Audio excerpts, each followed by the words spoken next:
Chapter 46:19. Seeing that the celestial was so powerful, Shimin Jianzhong was also shocked. He thought to himself, damn it, how can this Taoist body cultivator have a demonic weapon? When he fought with the master of the Jade Pure Palace that day, he didn't use a weapon. Moreover, this demonic weapon is different from ordinary demonic weapons.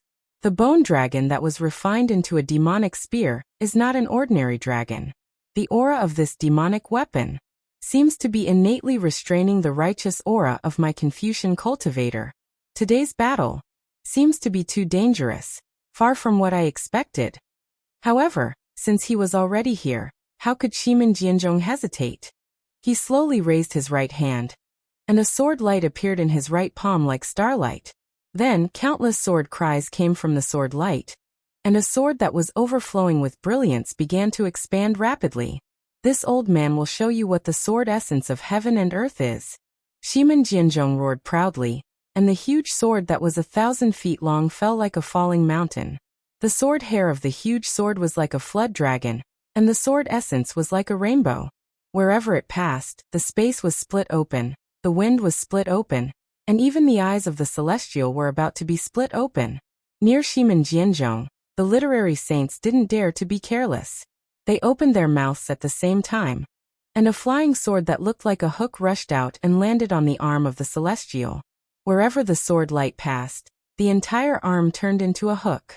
Several people cooperated with Shimin Jianzhong, and as their bodies swayed, the hooks were like snow, attacking different parts of the celestial. Boom! In the roar, the bone spear pierced the sword light, and the sword light also split the demonic aura of the bone spear. Shimin Jianzhong was indeed the master of the Shimin family. Wherever the sword essence of heaven and earth fell, the demonic aura was split open, and the demons hidden in the demonic aura were all split in half. In the bloody light, the body of the bone spear was revealed, and a shallow notch appeared on the scales of the bone dragon's back. The gigantic sword formed by Shimin Jianzhong's sword beam was also swallowed by the bone dragon after it slashed down. Ka ka ka. With a crisp sound, the entire gigantic sword was shattered into pieces by the demonic light. Although each fragment struggled to transform into tens of thousands of small flying swords, before the flying swords could take form, they were shaken into inscriptions by the bone spear and scattered into the void. Ka ka ka. At the same time, several sounds of metal and stone rang out. Several sword shadows flashed past the celestial's back, waist and ribs, and a series of golden light splashed out. Ow ow! The celestial seemed to be in pain and roared in the air. Haha, that's all there is to it. Shimin Jianzhong looked up to the sky and laughed, saying, "This old man thought you were very powerful, but it seems that you are just a guy who is strong in appearance but weak in reality. Maybe you have succeeded in refining your body, but in this old man's eyes, your body cultivation is just like grass." As he spoke, Shimin Jianzhong raised his hand and waved it from his waist. A thin blue light flashed, and a slender sword like an orchid appeared. Although the sword light was thin, it was very tough. When it landed in the void, it pierced through the void. What was special was that the sword was very soft, and it was like duckweed in the wind. It danced with the wind, and a sense of elegance and nobility spontaneously appeared. Shimin Jianzhong stared at the sword, and his eyes revealed eagerness, as if he had seen his long-lost lover. For a moment, Shimin Jianzhong raised his head and looked at the celestial, who was also vigilant in his eyes. He said proudly, "The Confucian scholars of the hidden immortal continent have long admired the gentle sword, but no one has ever heard of the feather orchid immortal sword of my Shimin family. Before the feather orchid immortal sword, the so-called #1 imperial weapon is nothing but nothingness. All the families in the world know about the Son of Heaven's sword, and with the Son of Heaven's sword, you can stabilize the world. But who knows? If you control the feather orchid sword, you can become an immortal? You are very lucky to be able to see the true appearance of the feather orchid immortal sword before you die." After speaking, Shimin Jianzhong raised his hand and waved. That sword, which was originally as soft as gossamer, suddenly gave birth to a resplendent sword light. Moreover, that sword directly soared into the sky, and an extraordinary sword intent rushed out from the sword. Wherever the sword intent passed, the broken void transformed into many orchids. Each orchid was born from the sword's splendor, and each orchid revealed a hazy world. Each orchid contained a heaven-destroying and earth-exterminating killing intent. Damn it! When the Celestial saw it, he couldn't help but turn pale with fright. The Celestial was formed by Xiaohua's bone tempering. When it comes to the corporeal body, it is naturally tough and tenacious. It is very difficult for ordinary magic tools to injure him. Normally, the Celestial should be the most powerful one among Xiaohua's clones, but in fact the Celestial was the most awkward one. Previously, other than cultivating Xiaohua's Big Dipper Fist and several bone-tempering cultivation techniques, he didn't have any other cultivation techniques. Then, in Star Moon Palace, Xiaohua found a cultivation technique for the Celestial, and also found a secret technique to repair the 10,000 extinguishing Heavenly Dipper. However, the time was short and the Celestial didn't complete it. Therefore, when facing ordinary cultivators of the lower 9th grade, the Celestial had an absolute advantage. He could even deal with them more efficiently than Xiaohua. However, when facing Shimin Jianzhong, who was also at the upper 9th grade, he was powerless. Seeing Shimin Jianzhong take out the Feather Orchid Immortal Sword, that bone-chilling sword light made his heart palpitate. Without hesitation, he waved his hand and summoned the Celestial's white bone. When the Celestial's white bone appeared, the space immediately began to flash with a pitch-black halo. A kind of rich desolate aura rushed out from the white bone. When the Celestial merged with the white bone, with a loud bang, the space within 100 miles began to tremble. Waves of energy wantonly swept out and merged with the desolate aura. Ayo! The Celestial looked up to the sky and roared. A fierce aura emerged from his 3 heads. Waves of sound surged toward Shimin Jianzhong and the others. Ah? This is the ancient demon clan? Seeing that the Celestial had 3 heads and 6 arms and emitted a ferocious aura that could suppress the world, Shimin Jianzhong was astonished. He finally understood why the Celestial could fight evenly with the Jade Pure Palace Master. However, in the blink of an eye, Shimin Jianzhong sneered. Suddenly, tens of thousands of sword hairs appeared around his body. These sword hairs all rushed into the treasured sword in his hand. The slender treasured sword overflowed with brilliance like the rising sun. As Shimin Jianzhong waved his hands, the seemingly slender treasured sword fell down like a meteor. Amidst the huge rumbling sound, the space habitually shattered and collapsed. The orchid sword hairs from before floated down and pounced on the Celestial. The treasured sword was still far from the Celestial. In the sky above the Celestial's head, pa pa pa, sounds of explosions suddenly sounded. Countless mighty pillars of chi were extinguished, and thumb-sized protrusions appeared around the Celestial. Looking at the other 4 sides of the sword light, the figures of the several saints of literature had already turned into swords and flew up like orchids. The sword intent that was several times stronger than before also pierced through the void, and fell toward the back of the Celestial being. The demon-devouring spear is invincible. Kill Buddha if it meets Buddha, slay immortals if it meets immortals. The Celestial laughed boldly. You are just immortal ascension swords. How can you be a match for me? Roar! The Celestial opened his mouth and 3 pillars of light rushed out, passing through the sword chi and landing on Shimin Jianzhong's head. The bone spear in his hand, under the stimulation of the desolate chi, turned into a demon dragon that was thousands of feet long and crazily expanded to meet the treasured swords. Seeing the 3 pillars of light fall, Shimin Jianzhong did not care because the true chi around his body had already turned into sword hair and merged with the treasured swords. The Feather Orchid Immortal Ascension sword would naturally block the light pillars. However, contrary to Shimin Jianzhong's expectations, the Feather Orchid Immortal Ascension sword did not block the light pillars when they passed through the sword light. And in the light pillars, Shimin Jianzhong felt that his essence, chi, and spirit were about to leave his body. Not good. Shimin Jianzhong knew that things were not good, and hurriedly urged his true chi to block the attacks of the 3 pillars of light. Shimin Jianzhong was distracted and the bone spear collided with the treasured swords again.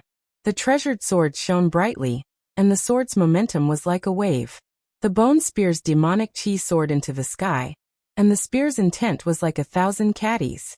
The space within hundreds of miles shook at this moment. The worlds created by the sword hair were destroyed by the demonic qi, and the blood waves created by the demonic qi were also wiped out by the sword hair. This huge collision produced a vast impact. Not only did it blow away the flying swords that Shimin Jianzhong had transformed into, it also caused the corporeal body of the celestial being with 3 heads and 6 arms to tumble. Clang, clang, clang. As he tumbled, the sounds of swords humming could be heard. The flying swords that were formed by the sage of literature had slashed through the void and slashed at the celestial being's back. Out of the celestial being's expectations, several deep sword marks appeared on his back, and the eerie white bones were revealed in the sword marks. Roar! The celestial being roared. Other than the 2 hands that were holding the spear, the other 4 arms suddenly reached into the void. At the same time, the 3 heads opened their mouths and shot 3 pillars of light at the sage of literature who was closest to them. Dodge! Shimin Jianzhong's flying sword was raised, and his figure was naturally blocked. He saw the celestial being's arms falling into the void, and immediately felt that something was wrong, so he hurriedly shouted. Moreover, he bent his body and forcefully channeled his sword. The sword turned into a ray of light, and also disappeared into the void. The sage of literature who received the warning were alarmed and quickly dodged. Crack, crack, crack. Just as they were about to dodge, the celestial being's 4 arms reached out from the void and hit their shadows.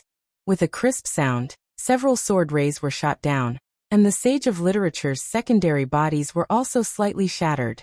However, the sage of literature who was closest to the celestial was not so lucky. The 3 pillars of light worked together and struck the sage of literature's sword rays with lightning speed. The sage of literature didn't even have time to scream before the brilliance of his secondary body was instantly extinguished, and he fell from the sky. Poof!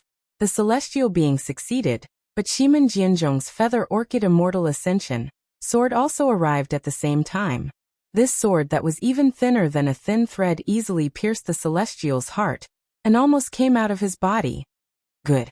The sage of literature couldn't help but cheer when he saw the celestial being stabbed. At this time, boom boom. Behind the sage of literature, a violent wind suddenly rose. The celestial's hands that were holding the spear had unknowingly abandoned it, and were now reaching out from the void and grabbing the backs of 2 sage of literatures. The 2 bloody hands even came out from the chests of 2 sage of literatures. Give it a tip, and thank you for all forms of support. Chapter 46:20. The celestial's other 2 legs didn't stay idle either. Like Xiaohua, he kicked the other 2 literary saints in the back. After the 2 literary saints' backs caved in, they fell from the sky. Damn it!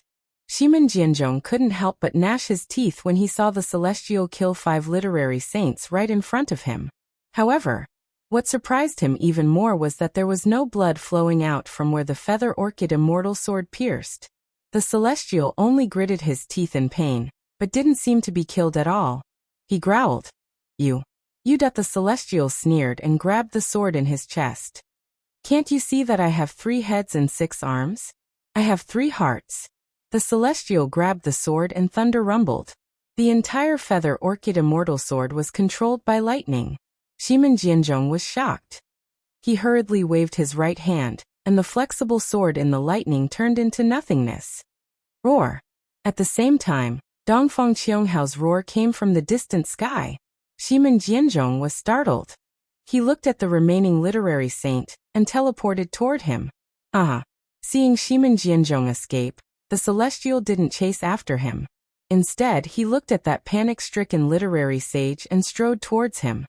You, don't come here. That literary sage was extremely scared and actually screamed like a weak girl. The Thunderbolt Immortal saw that Xiaohua and the Celestial both had opponents. He smiled at Dongfang Qianghao and said, Old Dongfang, are you going to pick I as your opponent? Haha. Dongfang Qianghao looked up to the sky and laughed. The Thunder Immortal is very famous. He killed many of our Confucian cultivators in the Soaring Dragon Mountain range. This old man shrank back when I saw the lightning. I didn't dare to fight the immortal. Your opponent is Baiming Choqing. Dongfang Qianghao's eyes flashed with golden light. He looked at Wen Chu and said, Literary Star Palace Master, can you fight with me? Fight. Wen Chu's expression did not change, but a complicated emotion flashed in his eyes as he replied. Watching Wen Chu, Dongfeng Qianghao, and the others fly away, Thunderbolt Immortal looked at Baiming Chuiqing and the other literary sages in the distance. He crooked his neck and laughed. Baiming Chuiqing? Such a name seems to be very cultured, but looking at your excellency's appearance, it really has nothing to do with that. A tasteless Confucian cultivator like you. How could you possibly be a match for me? The Baiming family used plum blossoms as their symbol, so they naturally emphasized elegance and taste. However, Baiming Chuiqing and even Baiming Jiqing had put on weight, especially Baiming Chuiqing. Although her face was delicate and pretty, if she were to put on an official's attire, she would look more like an ordinary village official. How could she have the demeanor of the patriarch of the four great families whose name shook the world? Previously, Baiming Chaoqing had also used a cultivation method to temper her corporeal body, but she originally had this kind of physique. Admittedly, the cultivation method had a certain effect, but how could it be more convenient than transfiguration? However, if she transfigured her body, Baiming Chuiqing would be somewhat disdainful. Therefore, Baiming Chuiqing had always considered herself a beauty. Of course, no one in the world dared to expose Baiming Chuiqing's freckles. Today, Thunderbolt Immortal exposed her. How could Baiming Chuiqing not be angry? Baiming Chuiqing roared. Old Thunderbolt Immortal, don't think that you're invincible just because you killed a few literary sages of the mysterious Yellow Order. Today, I swear I'll kill you on the spot. You see, I just said you have no taste, and now you're throwing away the hypocrisy of a Confucian cultivator. The mischievous Thunderbolt Immortal was not anxious at all. He was all smiles as he said, "We've only just talked about superficial appearances, we haven't touched on the heart yet. Do you want me to boil some chicken soup for you to try, to make up for what you lack?" Without waiting for Thunderbolt Immortal to finish speaking, Baiming Chuiqing raised her hand and patted the top of her head. Boom. 5-colored true qi gushed out, running straight through heaven and earth. The 5-colored true qi of the four great clans was naturally modeled, and so was Baiming Chuiqing's. However, within this soaring true qi pillar, the modeled true qi was azure, like plum blossoms. Woo. Once the 5-colored true qi pillar appeared, the space within several hundred li shook. Countless true qi pillars fell from the sky, and when the 5-colored true qi pillar enveloped the space within several hundred li like a fountain, those plum blossoms flickered with blue color and drifted down in the air. It was truly dazzling, truly beautiful. Looking at those literary sages of the 9th grade elemental energy, they also each stood in a corner, releasing their heterogeneous 5-colored true qi, trapping the Thunderbolt Immortal from the bottom. Moreover, when the 5-colored true qi gushed out, the figures of those literary sages also disappeared. Good, it's really not bad. The Thunderbolt Immortal was not anxious. He pinched his chin with his hand, with a rather elegant demeanor, and said with a smile, "It looks too beautiful to be absorbed all at once. However, when displayed by a person as fat as a pig like you, no matter how you look at it, there are some flaws. Sigh, what can I do, what can I do?" After saying that, the Thunderbolt Immortal rubbed his hands slightly, blinked his eyes and said, "Such a beautiful painting, let this old man add the finishing touch." When Baiming Chuiqing heard that, she was so angry that her lungs were about to explode. She stood in the air and said coldly, "Since that's the case, then please raise your brush and correct it. I hope you don't talk too big, or your teeth will fall out." In the Thunderbolt Immortal's hand, clusters of lightning slowly emerged. He still had a smile on his face as he replied, "Although this old man doesn't have Taoist sorcerer's brush, and can't use the wondrous blossom brush, it's more than enough to correct your vulgarity. As for my teeth, please don't worry. This old man's age hasn't reached the point where my teeth will fall out, so we can't be mentioned in the same breath." After saying that, the Thunderbolt Immortal waved his hands, and tens of thousands of thunderbolts appeared out of thin air, transforming into the shapes of brushes, and pointed towards the plum blossoms in the air at the same time. This thunderbolt was like a huge wave overturning the sky, overturning the entire space, and its momentum was incomparably vast. However, All the thunderbolts had only rushed out 100 feet when the countless plum blossoms in the air suddenly produced indescribable fluctuations. These fluctuations were like a net, intertwining and falling. Wherever the fluctuations passed, all the thunderbolts immediately ceased to exist, turning into nothingness. So much so that when the fluctuations landed on the Thunderbolt Immortal's body, even the lightning flashing around the Thunderbolt Immortal's body was also smoothed out. The Thunderbolt Immortal was dumbstruck. Looking at those plum blossoms, they were like Baiming Chuiqing's small eyes that were mocking him. Ha ha ha. Baiming Chuiqing laughed wildly. It's just the Dao Sect's Thunderbolt technique. What's there to be arrogant about? Didn't you want to correct this old man's winter plum forbidden lightning diagram? Why don't you pick up your lightning brush? Without it, I'm afraid your teeth will fall out. Damn it. The Thunderbolt Immortal was ashamed and angry. He raised his hand and slapped the top of his head. Rumble. A cluster of lightning spurted out, transforming into a thunderbolt technique that grabbed towards Baiming Chuiqing. Unfortunately, as soon as the lightning appeared, the fluctuations rose again. That thunderbolt technique whimpered as it shrank and disappeared, not causing any waves at all. Since you don't have the strength to lift the brush then, let this old man do it. Baiming Chuiqing was in high spirits.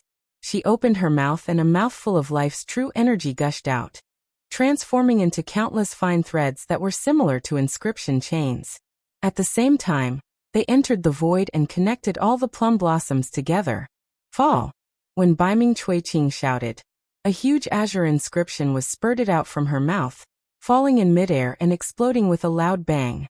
Tens of thousands of plum blossoms spiraled and flashed, gushing over from all directions. That indescribable fluctuation transformed into an invisible lotus shape, trapping the Thunderbolt Immortal. As soon as the lotus shape was formed, the Thunderbolt Immortal could not perceive the situation outside the space. He only felt a cluster of misty green halos covering the area around him. He could not use his divine thoughts. The chi of heaven and earth was isolated, and even the void was imprisoned. Not good. The Thunderbolt Immortal was shocked and hurriedly wanted to urge the sound of thunder. However, just as he was about to urge his magic power, he suddenly frowned again. That's not right. The Thunderbolt Immortal narrowed his eyes and looked at the illusory green light around him. He thought to himself, the Baiming family is one of the 4 great families of Confucian cultivators. How can there be the aura of Taoist magic in his green light? Although this aura is very subtle, I was born to report Taoism. How can I not detect it? It's really weird. Just as the Thunderbolt Immortal was puzzled, the fluctuating aura became more and more intense, and a destructive momentum surged in the entire space. Ah! After being surprised, the Thunderbolt Immortal laughed out loud. He raised his hand and made a rare hand seal. He said, although this old man is called the Thunderbolt Immortal and the Thunderbolt technique is naturally this old man's strongest technique, don't you think you're being too delusional if you want to imprison this old man with merely the winter plum forbidden lightning diagram? Immediately, the Thunderbolt Immortal made a gesture, and a bean-sized lamp appeared in mid-air. This lamp was divided into 6 colors, which was exactly the same as Xiaohua's 6-colored spiritual fire. Old man Baiming, you fat toad at the bottom of a well. Today, I'll let you see the power of my Taoist magic. The Thunderbolt Immortal shouted. Break. Following the Thunderbolt Immortal's finger, a thick crystal light fell into the lamp. The 6-colored spiritual fire instantly turned into a several zhang large fire pillar, and directly penetrated the Thunderbolt Immortal's feet. The spiritual fire was the absolute weapon that Xiaohua used before he reached the nascent soul stage. Once the spiritual fire was used, it was invincible. However, because the spiritual fire consumed too much magic power, Xiaohua would never use it unless he had no other choice. When Xiaohua reached the 9th grade of origin energy, there were too many methods that he could use. Therefore, although the spiritual fire had already become 6-colored, Xiaohua basically didn't use it anymore. The Thunderbolt Immortal naturally knew the power of the 6-colored spiritual fire. While he was cultivating the Thunderbolt technique, he was also pondering how to refine the 6-colored spiritual fire. The incantation that he was using now was a spell that used the 6-colored spiritual fire as the seed, and his own magic power as the supplement. This spell was purely of the fire attribute, and didn't consume much magic power. Normally, the Thunderbolt Immortal didn't have the opportunity to use this spell. Since he was forced to this place by Baiming Chuqing, he just happened to witness the power of this fire attribute spell. Chapter 46-21. Puff. A muffled sound that wasn't particularly loud rang out. The place where the fire pillar landed, the misty blue illusion was pierced through. Under the fire pillar, the hundreds of plum blossom clouds vanished. The forbidden thunder diagram of the winter plum blossom had been easily destroyed by the Thunder Immortal. What? What kind of fire is this? Baiming Chuqing looked at the fire pillar in a daze and cried out, "How can an ordinary fire break my green lotus?" At this point, Baiming Chuqing's expression changed greatly. He hurriedly raised his hand and grabbed. A huge hand of several miles in size fell from the sky. He shouted angrily, "Damn it! You! How can you bully the weak like this?" Seeing that the fire pillar had broken through the imprisonment, the Thunderbolt Immortal's figure swayed and immediately landed at the flaw. He reached his hand into the fire pillar. Then, without hesitation, the Thunderbolt Immortal flipped his hands and several fire spears separated from the fire pillar. Woo! The Thunderbolt Immortal raised his hand again. Several fire spears fell into the void and disappeared in a flash. Ah! Almost at the same time, several plum blossoms disappeared where the fire spears landed. Miserable shrieks rang out in the air as several literary saints appeared in the void. Each of them had a fire spear stabbed into their chest. Although the fire spears were not enough to kill the literary saints on the spot, the six-colored spiritual fire ignited their true chi and bodies. Even the surrounding void was about to be ignited. Ah! The Thunderbolt Immortal laughed. "I'll send these eyesores back to their hometown first.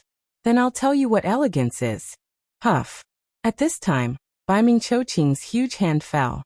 Where the true chi fell, the six-colored spiritual fire did not extinguish. Instead, it went against the flow and ignited Baiming Chuqing's huge hand. Damn it! Baiming Chuqing was shocked. She cursed and decisively cut her wrist. With a swoosh, she threw the huge hand away. Just as Baiming Chuqing was about to use another magical power, Dongfang Qionghao's voice came from afar. Baiming Chuqing glared at the Thunderbolt Immortal fiercely. Her figure turned into a plum blossom shadow and disappeared instantly. "Tisich!" The Thunderbolt Immortal shouted disdainfully. "She really has no manners." She escaped without even saying goodbye. Then, the Thunderbolt Immortal did not even look at the literary sages who were burned by the spiritual fire, and chased after them. In order to avoid Baiming Chuqing's winter plum forbidden lightning diagram, Dongfang Qionghao's figure flickered and lured Wenqiu to another high altitude. At this moment, Chaomuya's heavenly light split in two, and the sky was once again covered in a faint greenish gray. Layers of earth, fire, wind, and lightning roared in the sky, and the clouds that approached Chaomuya were shattered into pieces. Wenqiu landed and looked at Dongfang Qiongghao, who was on guard in the distance. His eyes flashed with worry. He looked around and sighed. "We Confucians have written many poems. Other than Immortals at the Magpie Bridge, this old man likes Song of Tomorrow the most." Then, when Chu didn't dare to look at Dongfang Qionghao's confusion, he started to recite. "Tomorrow comes after tomorrow. How many tomorrows are there? I am waiting for tomorrow, and all things are wasted. If the people of the world are tired by tomorrow, spring will pass and autumn will come, and the old will come." In the morning he looked at the east flowing water. In the evening he looked at the west setting sun. How much could tomorrow be in 100 years? Please listen to my Song of Tomorrow. When he finished reciting, Wen Chu continued. Looking at Chaomuya, this old man suddenly feels that time is passing quickly. Day after day, day after day, day after day, day after day. A day is but a blink of an eye. How much time is there in a person's life? Why do we not do meaningful things and only do boring things? Dongfang Qiongghao naturally didn't know that Wen Chu's feelings had just been born, and he was looking at the world with his own ignorant eyes. However, when he saw that Wen Chu didn't make a move, he waved his hand, and the literary sages disappeared and landed in various places. The master of Wen Chu Palace is quite refined. Dongfang Qianghao smiled. Although this old man has never seen you before, I know that you are a refined person after seeing you today. You are completely different from that bastard Gao-chen. However, to be honest, I Jianzhong, and the others might not be any better than Gao-chen. Perhaps we were like you in our early years, and we used to make tea with clear spring water and red mud to make wine. However, now that we are in your position, we have already treated our previous lives as our ideal. At this point, Dongfang Qianghao sighed. Actually, sometimes this old man also wants to be like you, to throw away these shackles, or to find a desolate mountain to cultivate in peace, or to find Gao-chen to become the master of some palace and live a leisurely life. However, if this old man takes half a step back, others will take a step forward. My Dongfang family's thousands of years of foundation may become someone else's. This old man has taken over this heavy responsibility from my ancestors, and I can't slack off. My fate has already been decided when I took over the position of master. To be honest, this old man doesn't think that the four great families will win today's battle. Wen Chu retracted his gaze and looked at the disciples who were fighting beneath his feet. He said, "You don't know enlightened Master Zhao's background at all. Don't you think that it's not worth it to make both sides suffer for the five qis unification art? There are some things that must be done. Even if the price is high, this old man will still do it." Dongfang Qianghao replied. However, there are some things that cannot be done. Even if there is no price, this old man will not do them. The five qis unification art is extremely important to our four clans. We must obtain it at all costs. Wen Chu sneered. If this old man told you that you didn't need to do so much, you wouldn't need to set up such a trap. This old man already told you when I gave the five qis unification art to immortal Emperor Gao-chen. I'm returning it to the Confucian cultivators, not the immortal palaces. It won't be long before the five qis unification art is made public on hidden immortal continent. Dongfang Qianghao was stunned and did not say anything for a long time. He stared at Wen Chu as if he was thinking about the validity of Wen Chu's words. However, Dongfang Qianghao spoke again. I believe your words. However, I don't believe the Gao-chen. Or rather, I don't believe that the Gao-chen would give the five qis unification art to our four clans and the 100 schools of philosophers for no reason. Moreover, I can tell you with certainty that if you don't make the five qis unification art public, then your so-called return of the five qis unification art to the Confucian cultivators is nothing more than a joke. You're only using the five qis unification art to give yourself the title of Confucian Immortal Master, the master of the Literature Star Palace. Wen Chu shrugged helplessly. This is all I can do. You can do even more. Dongfang Qianghao smiled. You can give the five qis unification art to our four clans and work together with us. Dongfang Qianghao hesitated for a moment before continuing. I can even promise you that if possible, our four clans can recommend you to be the immortal emperor of the immortal palaces. Wen Chu knew that Dongfang Qianghao was trying to bewitch him. He shook his head. How can I be the immortal emperor with my temperament? If I wanted to, why would I give the five qis unification art to immortal Emperor Gao-chen? Dongfang Qianghao remained silent. Wen Chu pondered for a moment before continuing.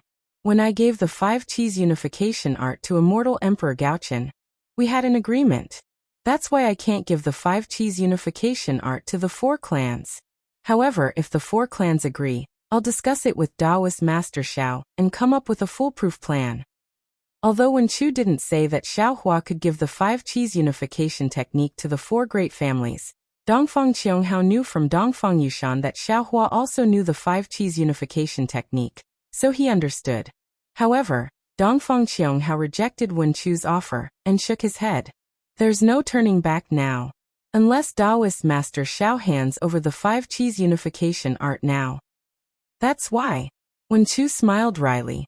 Even if you know this is immortal Emperor Gao-chen's plan, you still have to step in. Yes. There are many things in this world that are beyond one's control. Dongfang Qianghao nodded. Just like now, I know you're a gentleman and want to befriend you, but I still have to think of a way to capture you. As he spoke, Dongfang Qianghao slapped the top of his head, and a large crystal clear, Multicolored hand appeared out of thin air and grabbed at him. Wen Chu also unleashed a 5-colored hand. Although the hand was not solid, its color was pure, and as it passed, Dongfang Qionghao's shackles were swept away. Wen Chu sighed. When it comes to Confucian techniques, you are no match for me. Boom. Wen Chu's hand clashed with Dongfang Qionghao's. Under the huge force, Dongfang Qionghao's hand crumbled into pieces of runes while Wen Chu's hand was still there and quickly restored. Dongfang Qionghuo wasn't surprised at all. He narrowed his eyes and said, "It's too early to talk about this." Sure enough, at the place where the 5-colored hands landed, a green bamboo shoot appeared. Puff! Dongfang Qionghao's true qi flowed into the bamboo shoot, and it suddenly turned into a huge bamboo tree. It was green and glistening. This is... Wen Chu didn't understand. The hand that hadn't recovered reached out again. Woo! Wherever Wen Chu's large hand landed, the bamboo swiftly turned into a grayish-yellow color. Numerous pale yellow bamboo flowers slowly grew on them. Once these bamboo flowers were revealed, inscriptions suddenly appeared in the previously untraceable sky. These inscriptions faded under the pale yellow color of the bamboo flowers, transforming into numerous colorless bamboo flowers. A faint aura of death quickly spread around. Wen Chu raised an eyebrow. He seemed to understand something. Whoosh! Tens of thousands of colorless flowers suddenly bloomed, and Wen Chu's hand withered. All of his true qi flowed into the flowers. At the same time, the aura of death surged towards Wen Chu like a tidal wave. Wen Chu activated his true qi and the 5-colored light quickly faded under the aura of death. The inscriptions were wiped out by the aura of death. Give it a tip, and thank you for all your support. Chapter 46-22. Your Excellency, there's no need to struggle. Only by handing over the 5 qis unifications will you be able to avoid becoming a skeleton. Dongfang Qionghuo said with pride. Otherwise, only death awaits you. Wen Chu let out a long laugh and pointed at the blooming bamboo flowers and the surging death aura. He said in a clear voice, although the blooming of bamboo represents the withering of bamboo, it is still the birth of bamboo flowers and the birth of new bamboo. We Confucian cultivators focus on life. We cultivate the power of life. You don't understand, you've gone astray. You only see death and ignore life. How can this kind of death trap this old man? As he spoke, Wen Chu opened his mouth and spat out a mouthful of refined life energy from his dantian. Whoosh! Like a spring breeze, the entire space was immediately filled with layers of bright green. In this bright green aura, all the death energy seemed to be boiling and bubbling. In just a moment, all the bubbles fell into the light yellow bamboo flowers. The bamboo flowers disappeared, and one by one, thumb-sized bamboo shoots were revealed. Dongfang Qionghuo sucked in a cold breath. He knew he had underestimated Wen Chu's Confucian divine abilities. Wen Chu's hand was still alive, and his hand was still alive. His hand touched the bamboo shoots and withered flowers.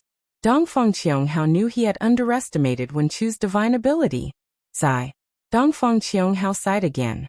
He took out an ancient ruler and said, "Actually, this old man really didn't want to come to this step." As he spoke, Dongfang Qionghuo waved the ruler. A stern and heavy aura came from the ruler. Along with this aura, there was the sound of tens of thousands of children chanting. It was as if the entire world had become a huge school. Wen Chu became a student in this school. The ferrule slowly fell down, and countless inscriptions flew out from the ferrule. They flashed in the air and made a sound. A voice that resounded through the heavens and earth rang out amidst the chanting of the 10,000 children.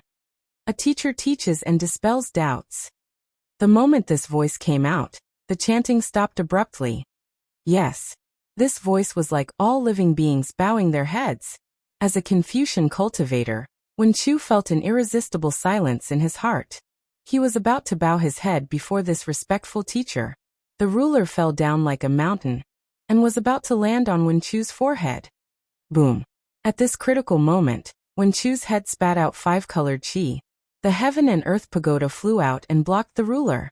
The almost unparalleled power landed on the heaven and earth pagoda. The heaven and earth pagoda roared, and a surge of heaven and earth Tao rushed out. Not only did it block the heaven and earth Tao, but the heaven and earth Tao also counterattacked Dongfang Qionghuo's subbody. Dongfang Qionghuo's subbody was destroyed. Heaven and Earth Pagoda? You. How do you have such a wondrous item? Dongfang Qionghao's face was pale as he looked at the Heaven and Earth Pagoda above Wen Chu's head in disbelief. Wen Chu sneered. Don't you also have the Saint Ruler?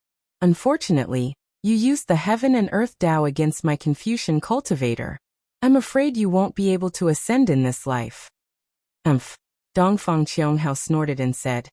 Even if this old man's body is destroyed, I won't let you join the North Star. Roar. Dongfang Qianghao roared and the sound waves spread in all directions. Dongfang Qianghao raised his hand, and the sound waves landed between his eyebrows.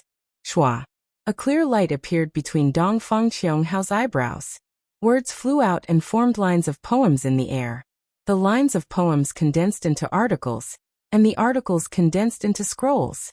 When the scrolls opened, a soft voice sounded. Although the voice was soft, it was deafening to Wen Chu's ears. Wen Chu was confused at first, but when the voice recited a few lines, Wen Chu's forehead shone with a clear light. Wen Chu suddenly realized what was going on. However, before Wen Chu could do anything, four distorted figures flashed in the sky. Shimen Jianzhong, Nangong Tianji, and Baiming Chuqing arrived at the same time. The three of them stood in the air and raised their hands to point at their own forehead. Similar clear light spurted out and shrouded the surrounding hundreds of miles. 4 layers of clear light fell, and another strange phenomenon appeared. In the sky within hundreds of miles, endless auspicious clouds and multicolored light appeared. Within the auspicious clouds and multicolored light, there seemed to be many illusory figures. Behind these illusory figures, there were all kinds of strange phenomena, such as dragons and phoenixes, abundant grains, picturesque territories, and so on. Xiaohua, the thunderbolt immortal, and the celestial being naturally chased after them. However, this clear light was so mysterious that not only did it block the figures of Xiaohua and the others, even their divine senses couldn't penetrate it. Damn it! Xiaohua narrowed his eyes and cursed in a low voice. He raised his hand and patted the top of his head. A 5-colored big hand was about to grab him. Boom! Just at this time, a huge vibration occurred in the sky. Like a huge wave, a fluctuation emerged from the clear light. Xiaohua's 5-colored big hand was instantly shaken into powder. When the light became clear again, the hidden clouds had already disappeared, revealing the situation inside. At this time, inside the clear light, 4 voices recited the scrolls at the same time. The voices were different, and the accents were different. However, where the voices fell, the scrolls began to gather, vibrate, and transform. The mountain of books and the sea of literature swayed, and 4 similar but actually different Wen Chu stars were born from the scrolls. These stars looked somewhat blurry and even somewhat broken, but the Wen Chu aura inside the stars was very strong. Disciple respectfully invites the sage. The 4 family heads bowed at the same time. Another pillar of 5-colored true energy mixed with essence blood fell into the Wen Chu star. Ka ka ka ka. 4 clear shattering sounds came from the sky. As the 4 Wen Chu stars shattered, 4 sages with only half of their bodies were revealed. The moment this saint appeared, tens of thousands of auspicious clouds covered the sky, and thousands of rays of light shone. The sound of the 100 heavy suns rang out, and 10 thunderbolts descended. In this saint's hand, there was another beautiful ink brush. Seeing this, Xiaohua, who was about to use his divine ability again, smiled. He crossed his arms and coldly stood there, quietly watching. When the 4 sages appeared, Dongfang Qianghao looked at Shimen Jianzhong. The 2 of them exchanged glances, and their bodies moved. As the 2 of them moved, the 2 sages above their heads merged and formed a complete sage. Xiaohua, who was originally hugging the scrolls to watch the show, suddenly trembled and cried out, Lao Tzu? Because in the ancient books of Confucianism, it was very clear that Lao Tzu had taught Confucius and could be said to be Confucius' teacher. However, Lao Tzu's disciples and inheritance were not found in the 100 schools of thought. Even when Wen Chu became a Wen Chu star, Lao Tzu's figure was not found in the sages Wen Chu. Lao Tzu could be said to be a sage who had disappeared. No one knew where Lao Tzu had gone. However, at this moment, Xiaohua actually saw Lao Tzu's sage statue in this place. Xiaohua really did not expect that the so-called four great families were actually Lao Tzu's descendants and inheritance. Xiaohua was surprised. The two sages above Nangong Tianji and Baiming Chuqing's heads were also working together. As Xiaohua expected, it was another Lao Tzu's sage statue. These two Lao Tzu's sage statues looked exactly the same, but their auras were different. Even the holy sounds coming from their mouths and the holy brushes in their hands were different. Alas! Seeing the two Lao Tzu's sage statues, Wen Chu sighed and said, "Sins committed by the heavens can be forgiven, but sins committed by oneself are the hardest to bear." Then, Wen Chu pointed at the spot between his eyebrows. Swoosh! The same strange phenomenon appeared, but the Wen Chu star that rushed out of Wen Chu's eyebrows was unusually clear, and even the fine lines on it were clear.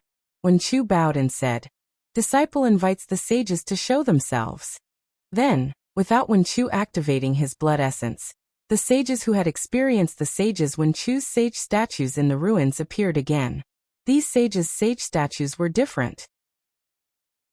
Some of them were human cultivators standing proudly with tall hats and broad belts, and some of them were human warriors standing alone in the wind with golden helmets and silver armors. In their hands, some of them were writing down historical records that had never been recorded, and some of them were writing down memories that had never been recorded in their weapons. No way, right? Dongfang Qianghao, Shimen Jianzhong Nangong Tian, and Baiming Chuqing looked at each other in dismay. Their eyes were wide open, and they cried out in shock. Their mouths were open so wide that several goose eggs could be stuffed in. At this moment, the two Lao Tzu's sage statues moved. Two ink brushes pointed at the sages, and they shouted in the air. "The Tao that can be said is not the Tao. Under the ink brushes, the sages shouted in unison. "The name that can be named is not the name of the Hangu Pass."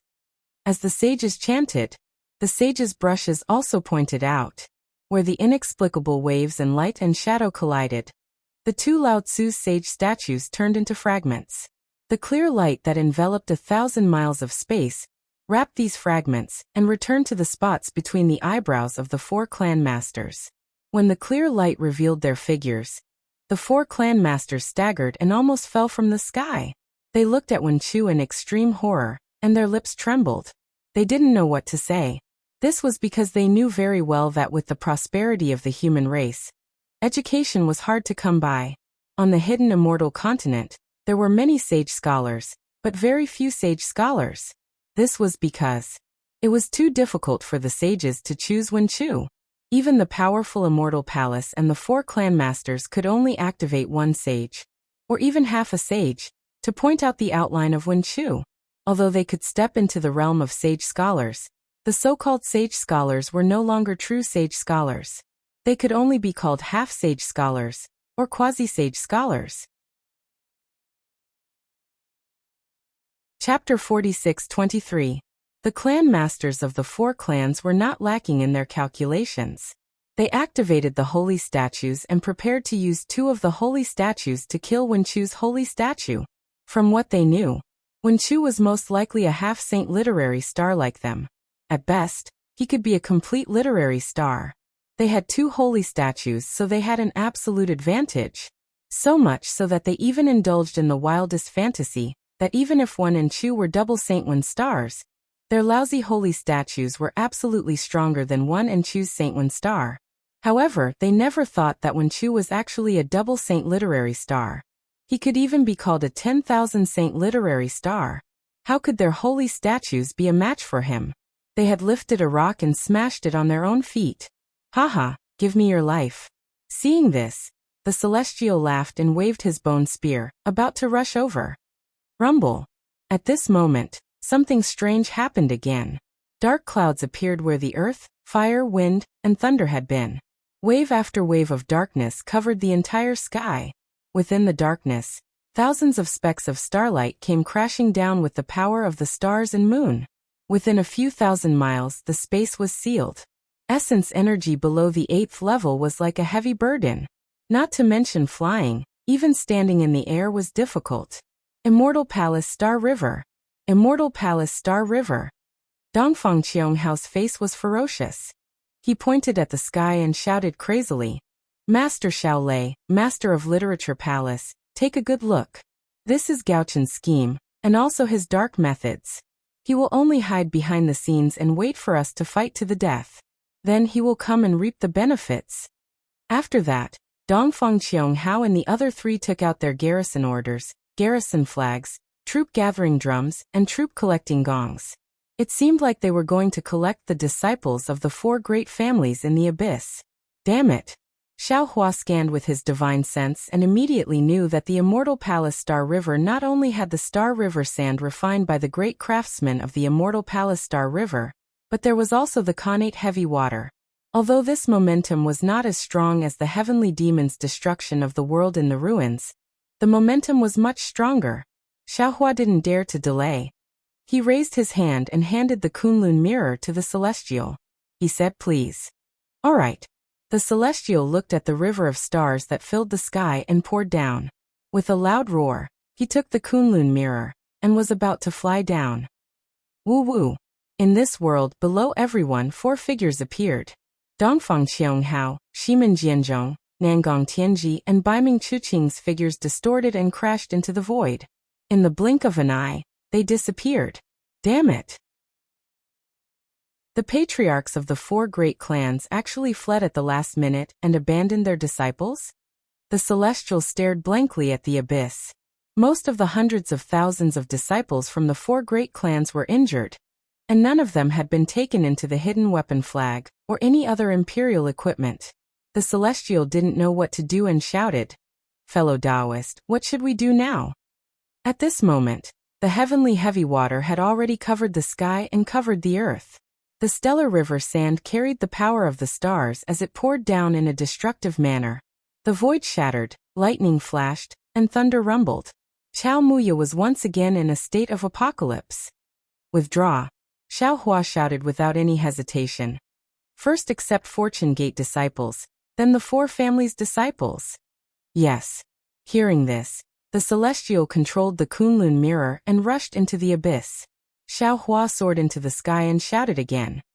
"Fellow Taoist Wen Chu, quickly summon the Mountain River Seal or the Heaven and Earth Pagoda, and help the Celestial to accept disciples.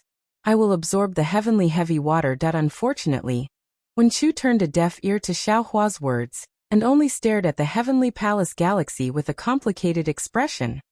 Damn it! Xiao Hua cursed inwardly. Why do things always go wrong at the crucial moment? "Fellow Taoist Celestial," Xiao Hua hurriedly shouted. "Quickly release fellow Taoist Fengwu." All right. The Celestial naturally knew that Xiao Hua was trying to hide something, so he responded and casually activated the Kunlun mirror. Boom. Within the pillar of light, the phoenix parasol spread its wings and flew out. The power of the stars and moon surged out and swept towards the galaxy. At the same time, the star runes around the phoenix parasol's body appeared again. The void was torn apart and countless pillars of light descended. A huge phantom of a phoenix that was 1,000 miles long condensed on the phoenix parasol's body. As it spread its wings, the power of the stars and moon that was even more powerful than the falling galaxy rushed into the sky again. "Starry sky, great sage?" All of a sudden, a clear and melodious voice rang out in the midst of the starry night. A woman dressed in palace attire flashed past the pitch-black darkness. "Fellow Taoist Lightning." Xiao Hua's eyes narrowed. He swept his gaze across the galaxy and ordered, "Go and see who is causing trouble here." "Haha, don't worry." The lightning sage turned into lightning and rushed into the sky, shouting, "I love to destroy flowers." At this time, the innate heavy water had already fallen. Fengwu used the power of the stars and moon to block the stellar river sand, but she couldn't stop the heavy water. Xiao Hua released his consciousness and covered 1,000 miles, absorbing the heavy water into the Shenhua continent. The Immortal Palace's galaxy seemed to be boundless, and the stellar river sands seemed to be innumerable. Xiao Hua and Fengwu didn't dare to be careless and tried their best to collect the heavy water. The Celestial was below them, controlling the Kunlun mirror to collect the Fortune Gate's disciples who had already formed a team. The hundreds of thousands of disciples couldn't fly freely under the Immortal Palace's galaxy. Seeing the falling galaxy, they had no way to survive. Therefore, When they heard that Xiaohua was willing to save them, they hurriedly formed a team and waited for the Celestial to collect them. Zilala. Rumbled that strange noises continued to ring out in the sky above Dawn and Dusk Cliff. Space was instantly corroded by the river of stars, and then shattered by the river sand. Fortunately, the heavy water was collected by Xiaohua, and the river sand was blocked by Feng Wu. The ground wasn't destroyed anymore. Everyone was busy, and only Wen Chu was still standing quietly in the air. Her gaze was fixed on the pitch-black darkness, as if there were endless stories hidden in the darkness. Suddenly, a bolt of lightning flashed in the pitch-black darkness, and then a clear voice shouted, "How dare you? How dare you challenge the 5th princess's honor guard?" What 5th princess and 6th princess? The lightning Taoist's arrogant voice sounded. "I only have eyes for the 9th princess. You're courting death." That voice was like a silver bell, and it was none other than the voice of the Jasper Flower Palace's immortal envoy, Gu Xianyun. Then, there was the sound of an overwhelming chi pillar rumbling, and then a series of miserable screams rang out. A rain of blood mixed with corpses fell from the pitch-black darkness. Hearing that it was the 5th princess Qingqing in the pitch-black darkness, Xiaohua sneered and said in his heart, "Injure the 5th princess and avenge Xian. Rumble. Just as Xiaohua finished speaking, he saw the lightning above the immortal palace's galaxy, and miserable screams rang out again. Needless to say, it was the lightning Taoist's annihilation. "How dare you injure an immortal emperor's descendant? Immortal Xiao, you violated the immortal law." At this moment, another voice came from the immortal palace's galaxy. Then a general wearing an emperor's armor and a crown flashed over with a distorted figure. The general had just stood beside Xiaohua when countless chi pillars turned into chains of inscriptions and rushed out. They danced wildly around the general and swept toward Xiaohua. The master of the Supreme Purity Palace? Xiaohua's gaze fell on the general's crowned face and saw the sun, moon, and stars above the emperor's armor. How could he not know that this was one of the masters of the Three Purity Palace, the master of the Supreme Purity Palace that he had never seen before? Unfortunately, the master of the Supreme Purity Palace did not give Xiaohua a chance to speak, nor did he allow Xiaohua to resist. He stood still, raised his hand, and pulled out a sword from his waist. With a wave of his hand, the sword revealed a huge shadow and slashed toward Xiaohua. Hiss! Xiaohua was shocked. Looking at the huge shadow, he sucked in a breath of cold air. The Xianyuan sword? Of course, the sword in the master of the Supreme Purity Palace was bronze in color. One side of the sword was divided into 5 sections, respectively engraved with the sun, moon, and stars. The other side was divided into 9 sections, respectively engraved with mountains, rivers, and plants. On the sword hilt, one side of the sword was engraved with farming and animal husbandry techniques, while the other side was engraved with the strategy to unify the 4 seas. As the shadow flashed, the sun, moon, and stars lingered, the mountains, rivers, and plants danced, and an unparalleled sharpness cut through the void, setting off a wave of wind whistling. Xiaohua was surprised, but he sighed again. He looked at the Fortune Gate's disciples, and the 4 great families' disciples with some hesitation. At this time he was concentrating on collecting the Khanate heavy water, so he couldn't divert his attention to fight the enemy. He couldn't even ask Taoist which to come out of the space, because as soon as he withdrew his attention, the Khanate heavy water, which could destroy everything in the abyss below the Dawn and Dusk Cliff, would definitely fall. At that time, not to mention the 4 great families' disciples, many of the Fortune Gate's disciples would die. Moreover, if the Khanate heavy water fell into the abyss, Xiaohua couldn't guarantee that the Heaven Punishment prison crystal that imprisoned Xian would be intact. Xian could also be injured. Fight! Xiaohua gritted his teeth, not daring to withdraw his attention. He anxiously shouted in his heart, "Celestial, quickly call Taoist Witch out." "So it's you." At this time Wen Chu, who had been standing still, suddenly spoke. He stared straight at the master of the Supreme Purity Palace and said word by word, "If you were so resolute and daring tens of thousands of years ago, how would you have let her die?" While speaking, Wen Chu suddenly opened his mouth. Ooh! 9 sword intents flew out. The moment the sword intents touched the ground, they turned into 9 flying swords. They whimpered as they flew towards the Xianyuan sword shadow in the shape of 9 stars. Wherever the sword light passed, cold light flashed like falling tears. The sound of swords rang out, and the whimpering sound was like mournful sobs.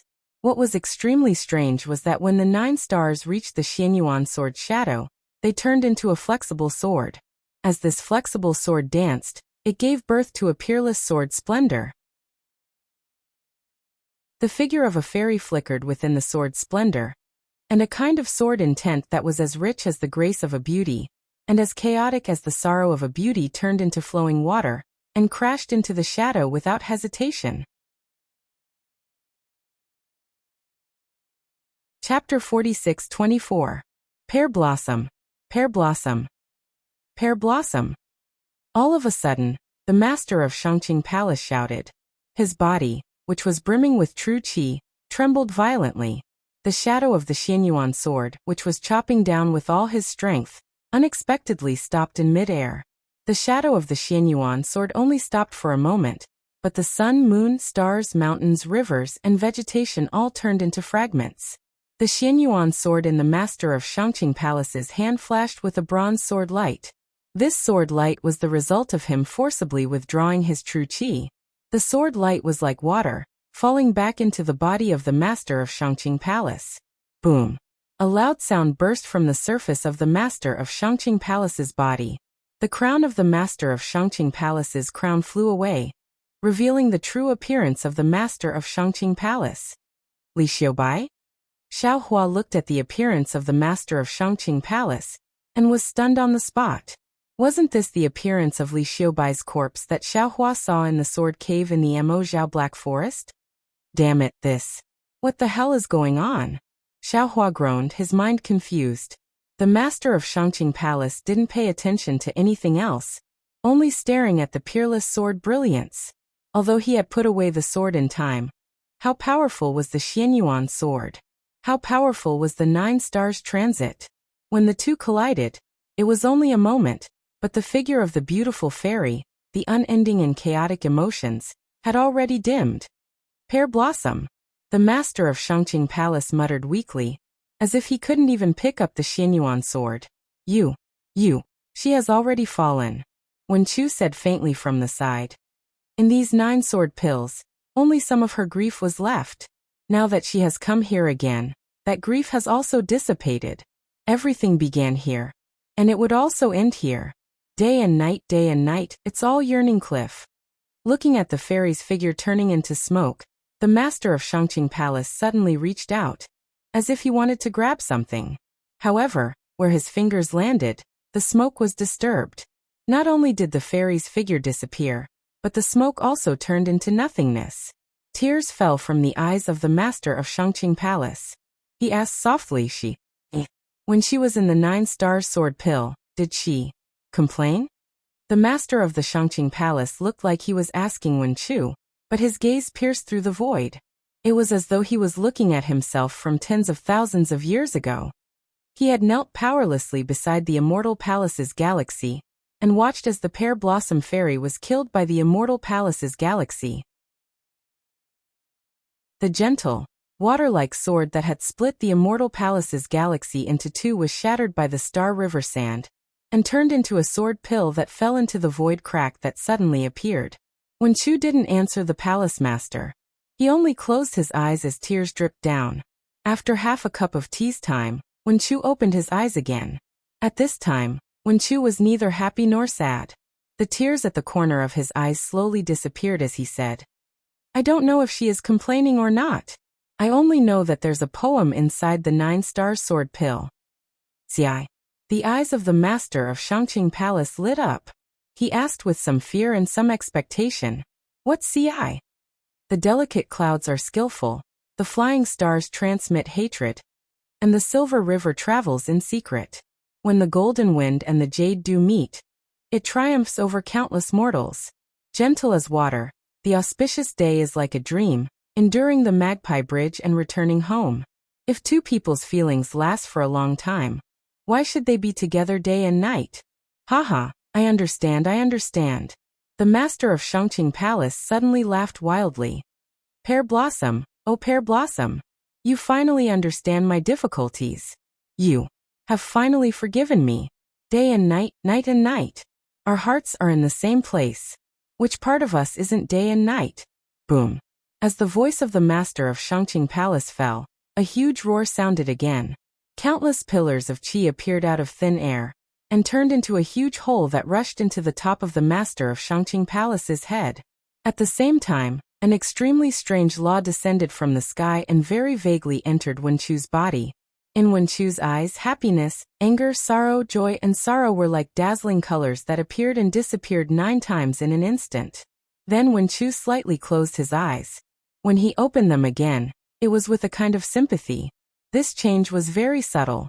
Only the muddle-headed Xiaohua suddenly felt as if he was missing something. He hurriedly looked at Wenchu, and the corner of Xiaohua's mouth formed a trace of a smile. Congratulations, Master of Shangqing Palace.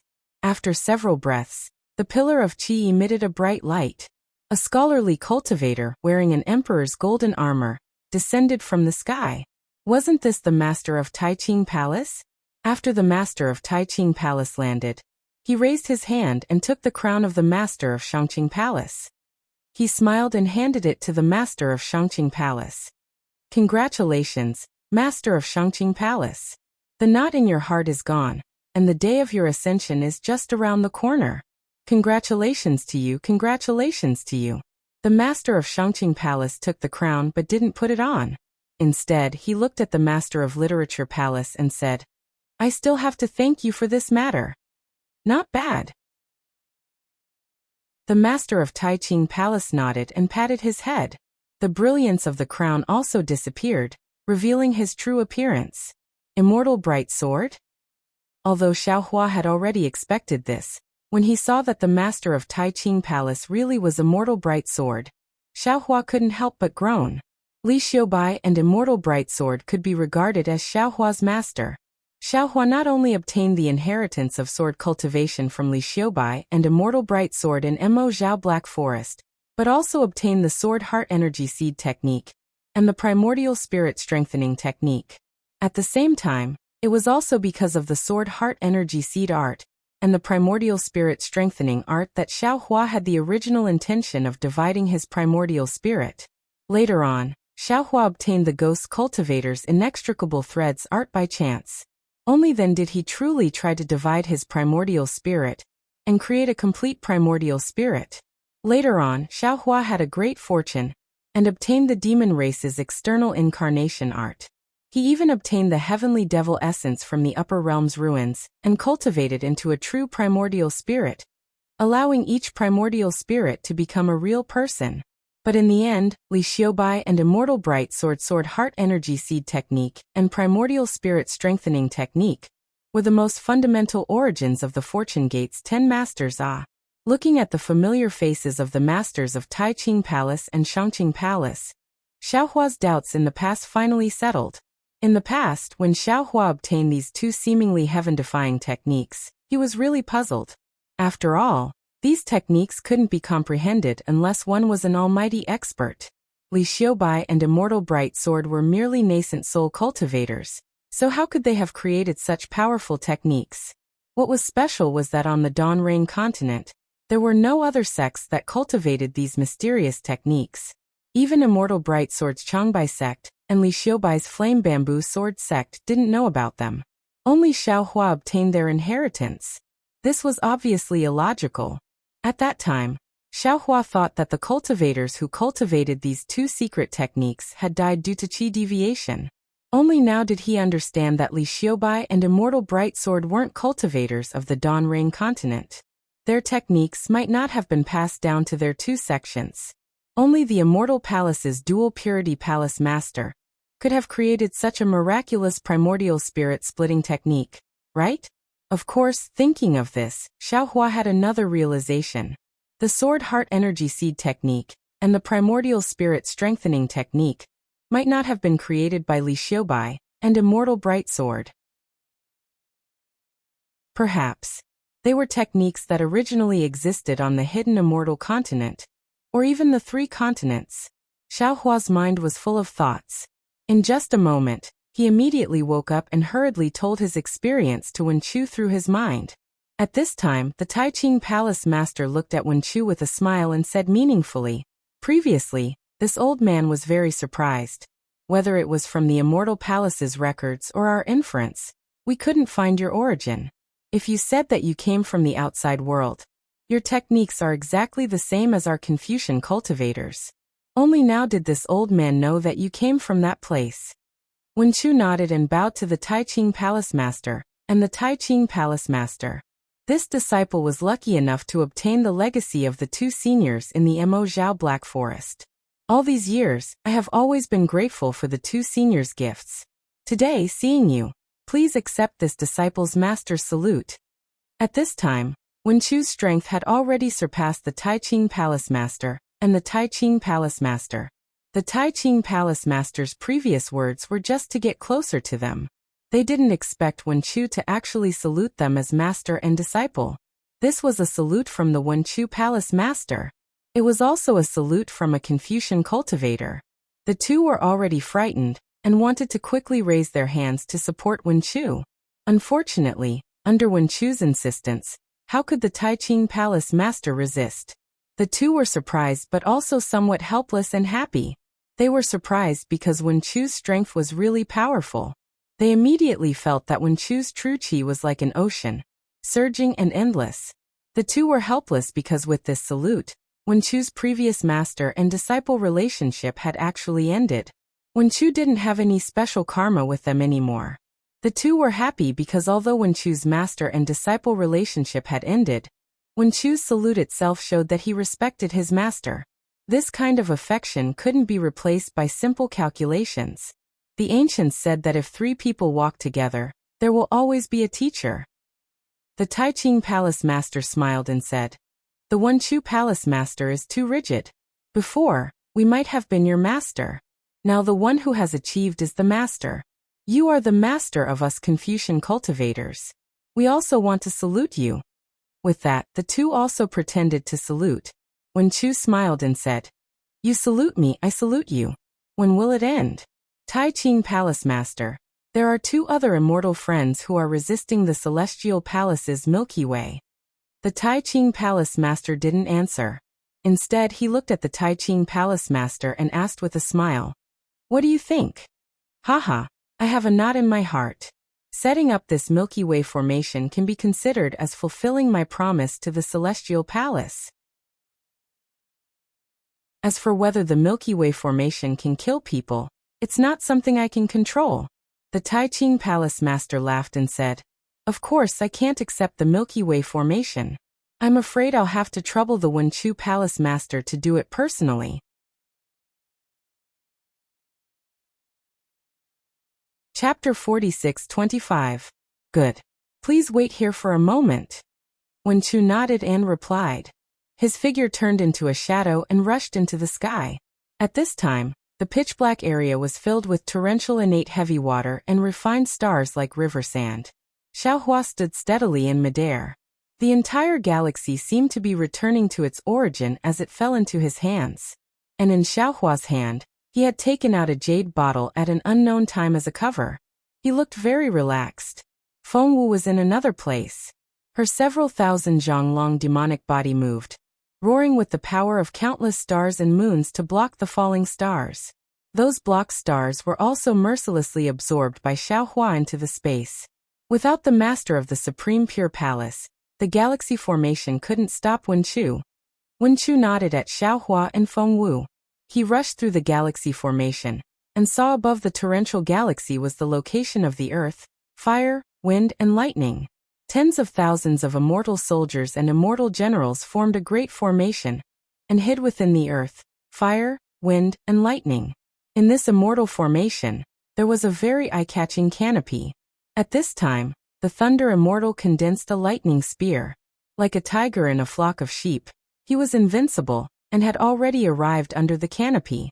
In front of the canopy, there were dozens of literary saints desperately trying to resist. Each of them used their Confucian cultivation techniques.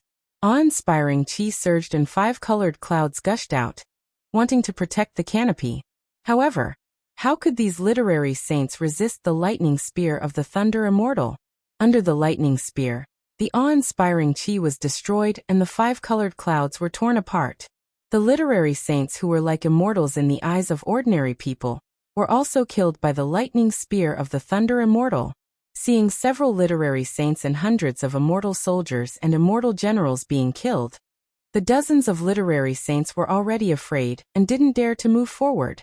The Thunderbolt Immortal swayed his thunder spear again, and several phantoms appeared, about to point at the 4 literary sages. The 4 literary sages' faces turned ashen, and they tried their best to urge their imperial equipment to resist. A delicate voice came from the imperial canopy, "Stop!" As the voice faded away, the 5-colored light above the canopy slowly converged. The inscription chains that looked like dragons slithering around the light turned into armor and fell into the canopy. A woman in a palace dress appeared from the light. Her skin was snow-white. Her eyebrows were thin like willows, and her eyes were slightly narrowed. Wasn't this the Immortal Emperor's 5th princess, Qing Qing? The Thunderbolt Immortal rolled his eyes and said coldly, "Do you think I'll stop just because you tell me to? Do you think you are Princess Xin Xin?" As he spoke, the lightning spear of the Taoist Thunderbolt continued onward, piercing through the defensive true energy of the 4 sword saints. At the same time, the lightning spear pierced deeply into their fleshly bodies. 2 of them were hit in the shoulder, and the other 2 landed on the waist. As the 4 of them screamed, their bodies fell into the galaxy. After the 4 literary sages, there were 2 beautiful female officials. One was Gu Xianyan, and the other was Yu Xiajing. Yu Xiajing's face was pale as if she had never seen such a situation before.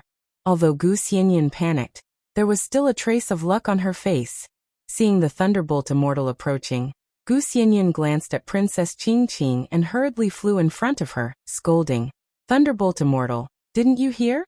Our 5th princess has asked you to stop. If you take half a step more." Gu Xianyan was also confused.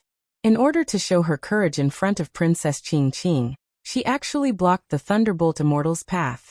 How could the Thunderbolt Immortal show mercy to a woman? Without waiting for Gu Xianyan to finish speaking, he raised his hand and waved it. Boom!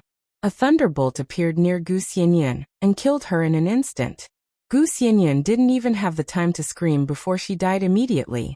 It was a pity that Gu Xianyan used a Taoist nascent soul as a medicinal ingredient and casually killed her. Now, in the Karma reincarnation, she met the Thunderbolt Immortal who was born to report the Tao. At this moment, the Thunderbolt Immortal didn't have much human emotion. Facing Gu Xianyan, he killed her casually and ended a karma. Damn it! All of you back off! Princess Qing Qing's eyes were filled with anger, and her sharp chin made her look even more beautiful. Red Lips opened her mouth and said, "Thunderbolt Immortal, you're a Taoist cultivator. Now that you've cultivated to the highest realm, you should know that the Confucian cultivators on the hidden immortal continent are the supreme beings. And our immortal palace is even more outstanding. All the more reason you should know your destiny and cooperate with our immortal palace to walk the last part of your path well. Today, you can kill all the immortal generals and literary sages of our immortal palace, but what can you get? In the future, you will face the endless pursuit of the immortal palace. Your cultivation will be interfered with. Even if you take the last step and prepare to ascend, the immortal palace will never let you ascend smoothly. Think about the primordial chaos ancestor. He was much more arrogant than all of you back then, but what happened to him now?" The Thunderbolt Immortal ignored Princess Qing Qing's words and raised his hands. Kacha!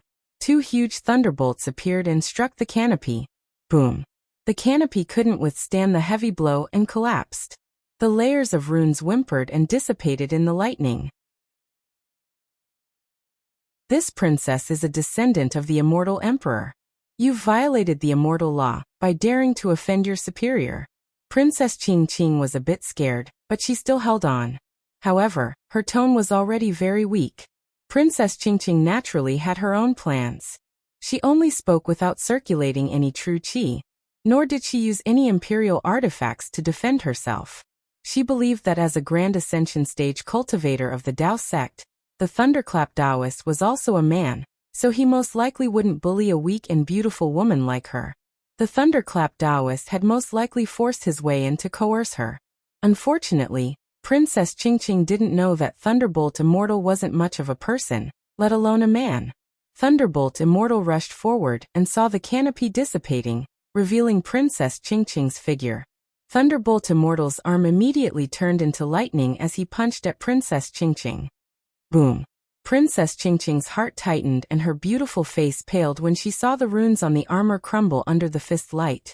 Before the fist hit Princess Qingqing's body, the Thunderbolt Immortal suddenly remembered that Xiaohua only wanted him to injure Princess Qingqing, not kill her. Therefore he spread out his hand and solidly slapped Princess Qingqing's proud protrusion. Princess Qingqing's expression greatly changed. Pff.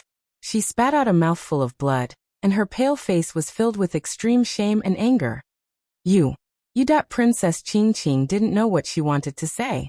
The place that no man had ever touched was snatched away by a 9th-level elemental energy expert.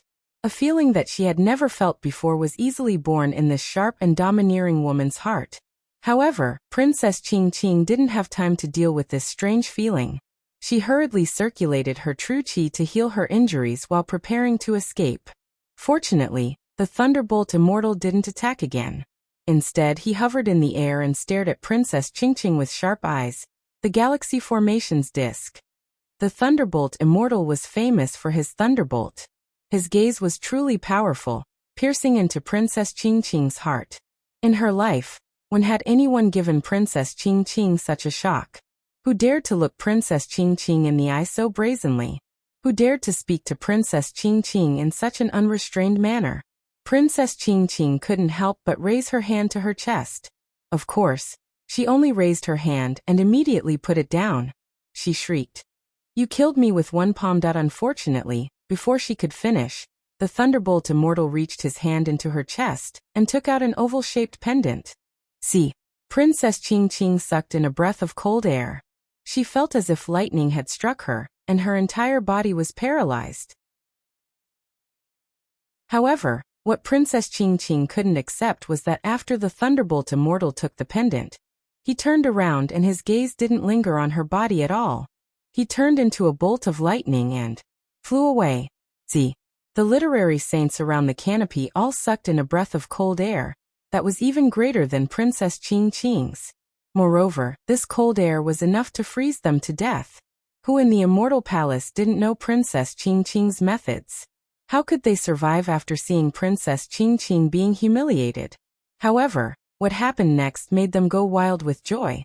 Princess Qingqing sat on the clouds and watched the Thunderbolt Immortal's figure turn into lightning. She was silent for a long time. After a while, she gritted her teeth and stood up shouting, "Let's go! Today's matter. Whoever dares to say a word will be killed without mercy." The dozens of literary saints were relieved of a heavy burden. How could they dare to stay here for a moment longer?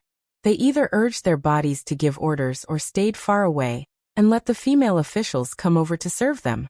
The Thunderbolt Immortal handed the pendant to Wen Chu. Wen Chu breathed out a mouthful of zhenqi on the pendant, and the astral river Grand Array appeared. As the master of the School of Literature, Wen Chu could easily break the astral river Grand Array. By the time the array eye of the earth, fire, wind, and lightning Grand Array was closed, the heavenly heavy water and astral river sand had disappeared. Wen Chu put away the formation disc, and it turned back into a pendant. Wen Chu casually tossed it to the Thunderbolt Immortal. He looked at it and sniffed it before putting it in front of his eyes again. However, when the Thunderbolt Immortal raised his head and looked at the spatial rift where the earth, fire, wind, and lightning resided, he saw Princess Qingqing's bashful gaze and hateful expression as she gnashed her teeth in hatred. Hee, you still want what's in I's hands back? The Thunderbolt Immortal waved his hand proudly, and actually drew a thunderbolt heart shape in the air. He laughed inwardly. Even if it's your heart, I won't give it back to you. Give it a tip, and thank you for all your support. Chapter 46-26. Damn it. Seeing the Thunderbolt Immortal's blatant flirting, Princess Qingqing was really angry and anxious. She stomped her feet and wanted to throw a tantrum, But the sage of literature and the female officials had long disappeared from her side. No one dared to approach her when she was about to retreat. With the Milky Way grand formation broken, the 1,000-li space imprisonment force disappeared. The remaining several 100,000 disciples of the four families could move again. However, they still stood in the air, maintaining their formation as they looked at the celestial being. Seeing the restriction disappear, the celestial being asked, "Fellow Taoist Xiao, how should we deal with these disciples? Should we kill them all? Or should we just let them surrender?" Xiaohua pondered for a moment, then smiled and asked Wen Chu, who was descending from the sky. "The Milky Way grand formation was broken by fellow Taoist, so let's leave this matter to fellow Taoist." Looking at Xiaohua's smile, Wen Chu pondered for a moment, then said with a flick of his sleeve, "These disciples are Confucian cultivators, born from the same roots as this old man, and they are also this old man's disciples. Naturally, this old man cannot kill them. If they were captured, they might not be sincere about surrendering. Especially since immortal Emperor Go Chen has set up an ambush here, wanting us to perish together with the four families. Why should we let him succeed? If we let these disciples go, the four families' strength will be preserved, and it can also be considered as a restraint to the immortal palace, preventing them from burning the bridge after crossing the river." "Deal." Xiaohua smiled. "I fully agree with fellow Taoist's decision. If we kill these disciples, who will know that we have defeated the four families' joint forces at the Dawn and Skycliff? If the news of us killing several 100,000 people leaks out, the Confucian cultivators may be shocked temporarily, but as time passes, they will definitely see us as butchers. Since that is the case, let them go." Naturally, the celestial being would not listen to Wen Chu. Hearing Xiaohua's nod, he waved his hand and said, "Let's go." "Many thanks to Immortal Master. Many thanks to Master Shaolei." The heavy stone in the hearts of the several 100,000 disciples of the four families finally fell to the ground. They bowed respectfully, then flew away from the Dawn and Sky Cliff in an orderly manner under the lead of the leading disciples. In this battle, the four families' 900,000 disciples were killed by the Fortune Gate's disciples, and Xiaohua's Aurora Magnetism Array had injured 350,000 disciples. The Fortune Gate's disciples took the opportunity to kill another 110,000 disciples, leaving only a little over 500,000 disciples who escaped with injuries. Just as Xiaohua had said, news of this battle spread throughout the hidden immortal continent in less than half a day. The shock this battle brought to the Confucian cultivators was even greater than before. The Fortune Gate and Taoist Xiao had already become invincible in the 9 continents. The masters of the 2 pure palaces watched as Wen Chu released the 500,000 aristocratic clan disciples. Their eyes held some regret, but at the same time, there was some joy. They glanced at each other, flew into the clouds, and saluted Feng Wu. "We greet the starry sky great sage." Feng Wu didn't slack off either. He transformed into his human form and returned the greeting with cupped fists. "Greetings, Lord of Supreme Purity Palace." "Greetings, Lord of Supreme Purity Palace." The Taiqing Palace Master respectfully said, "The starry sky great sage has come from afar to the hidden immortal continent. We did not know and failed to welcome you. Please forgive us, forgive us." "It's fine." Feng Wu waved his hand and said, "This saint only came to the soaring Dragon Mountain range to visit an old friend. Being able to come here is just a coincidence. You don't need to mind." Speaking up to hear, Feng Wu smiled and cupped his fists at Xiaohua. "Fellow Taoist Xiao, this saint will not disturb you. Farewell." "Many thanks for today's matter, Feng Wu." Xiaohua cupped his fists and said with a smile, "When I have time in the future, this Xiao will personally go to the Great Sage Hall to express his gratitude." "Well said, well said." Feng Wu revealed his demon form and prepared to flap his wings. "This saint and Peng Sage will be waiting for Master Zhao's arrival." Feng Wu. Seeing Feng Wu and Xiaohua being so close, and that Feng Wu was about to leave, the Taiqing Palace Master hurriedly said, "The sutra-seeking extreme bliss is about to end. The Immortal Palace and Thunder Temple have jointly invited Feng Wu and Peng Sage from the Great Sage Hall to attend the ceremony." Before the sutra-seeking extreme bliss, Feng Wu did not enter the Great Sage Hall. Now that the sutra-seeking extreme bliss is over, Feng Wu should also come to attend the ceremony. Feng Wu smiled and said, "Before this saint left the great sage hall, I did not hear Peng Sage mention this matter. Wait for him to mention it to this saint."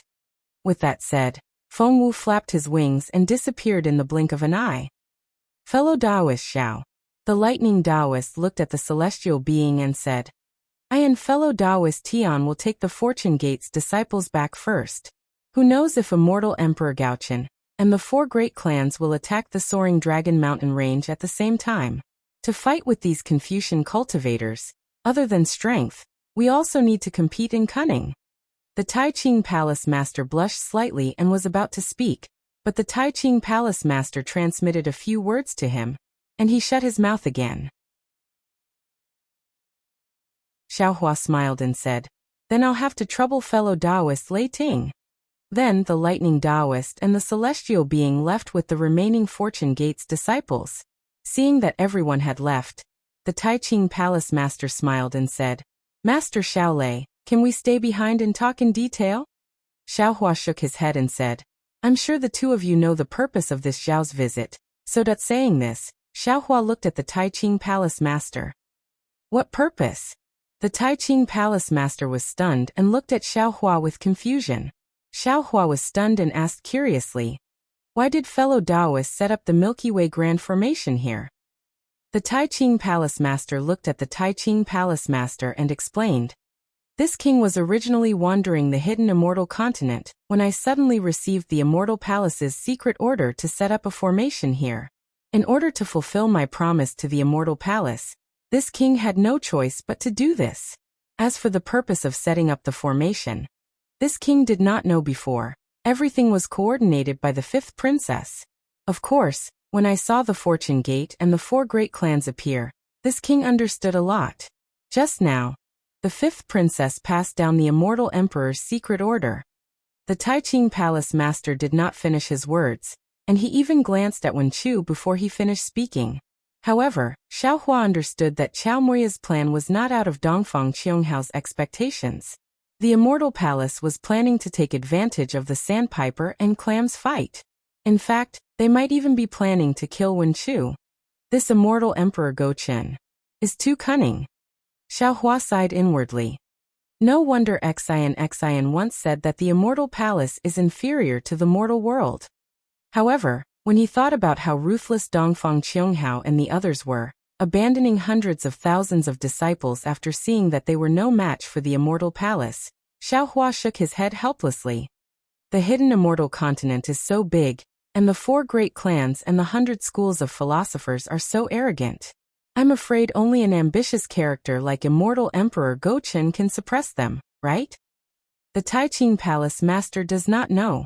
When the Tai Ching Palace Master saw this, he hurriedly said, "Taoist Xiao is now our Immortal Palace's lightning master." Then, the Tai Ching Palace Master told him about how Xiaohua had forced the Immortal Palace's southern heavenly gate. The Tai Ching Palace Master was a sentimental person, and when he heard that Xiaohua had attacked the southern heavenly gate for the sake of Xian, his heart was already filled with admiration. The way he looked at Xiaohua was no longer as guarded as before, and there was even a hint of apology in his eyes. When the Tai Ching Palace Master finished speaking, the Tai Ching Palace Master bowed and said, "Lightning Master Xiao, this king had no choice, please forgive me." "Haha, it's fine. Xiaohua hurriedly returned the bow. "The ignorant person is not guilty. Moreover, isn't there a saying that goes no discord, no concord?" Good. The Tai Ching Palace Master was relieved that he was forgiven, but soon after, he frowned again. He lowered his head to look at the abyss and said, "Lightning Master Xiao, this king was only following orders to set up the formation, and did not know whether the Heaven Punishment Prison Crystal where the 9th princess was imprisoned was at the bottom of the abyss. Moreover, this matter." As he said this, the Tai Ching Palace Master looked at the Tai Ching Palace Master with a troubled expression.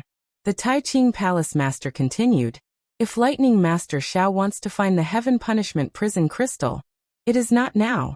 After we finish speaking, Lightning Master Xiao can go down and look for it. The two of us do not have Immortal Emperor Gochen's orders, so it is not good for us to stay and help." AI troublesome. Xiao Hua naturally wanted to find the heaven punishment prison crystal that was imprisoning Xian as soon as possible. However, in order to avoid the Tai Ching Palace Master, he was afraid that they would discover the secret of his clone, so he sent Feng Wu, Celestial Being, and Lightning Master away a step earlier. He did not even leave behind the Fortune Gate disciples, especially the Kunlun mirror that was taken away by Celestial Being. At this time he did not have any more people to help him explore the abyss. Forget it, it is not now. Xiao Hua pondered for a moment and said with a smile, "No matter, we will talk about it in detail when we land." When the four of them landed, they looked at each other in dismay. None of them knew what to say. The Tai Ching Palace Master pondered for a moment, then said to the Tai Ching Palace Master with a smile, "This matter started because of you. You should speak first." The Tai Ching Palace Master smiled bitterly. He pinched his chin and pondered for a long time before saying, "This matter is also a long story. Other than the Tai Ching Palace Master, no one in the Immortal Palace knows about this secret, not even the Pure Jade Palace Master. However, since the Scholar Palace Master and Lightning Master Xiao are involved in this secret, then this king will casually speak." While speaking, the Tai Ching Palace Master waved his hand and laid down a defensive array. Xiao Hua nodded inwardly. The legend of the tinder-like water sword was indeed different from the real situation. The real Pear Blossom Fairy was a woman who dared to love and hate. Moreover, she was not abandoned by the Tai Ching Palace Master. However, this Pear Blossom Fairy was too domineering. She insisted that the Tai Ching Palace Master at that time marry her and give her a status. Although the Tai Ching Palace Master loved her and was willing to marry her, he was in the Immortal Palace after all. He had his own responsibilities and difficulties. The Pear Blossom Fairy believed him at first and waited for hundreds of years. However, he did not come to propose marriage.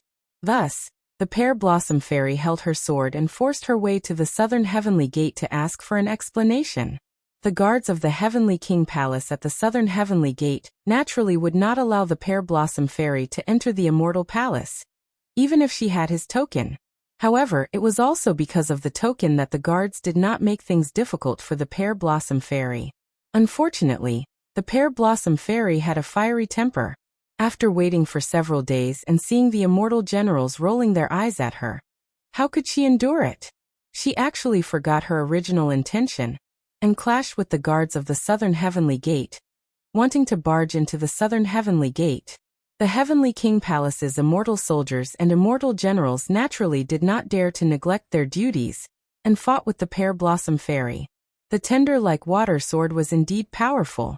Although it did not kill tens of thousands of immortal soldiers with a single sword strike, it still killed hundreds of immortal soldiers and injured several immortal generals.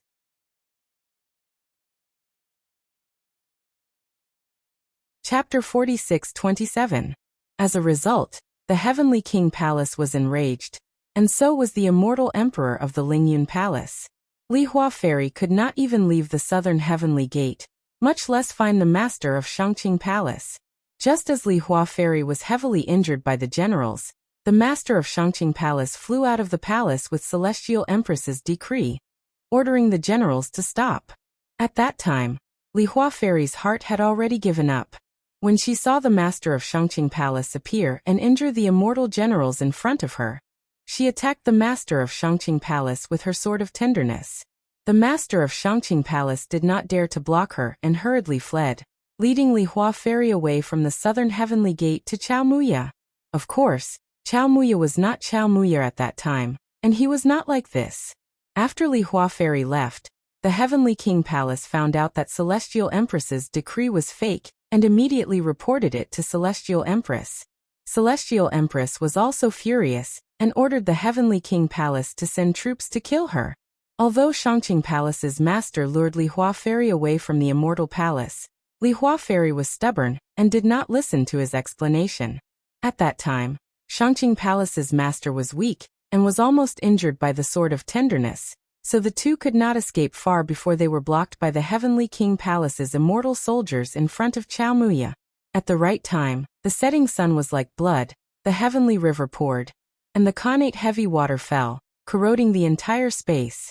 the Star River sand fell, destroying everything within tens of thousands of miles.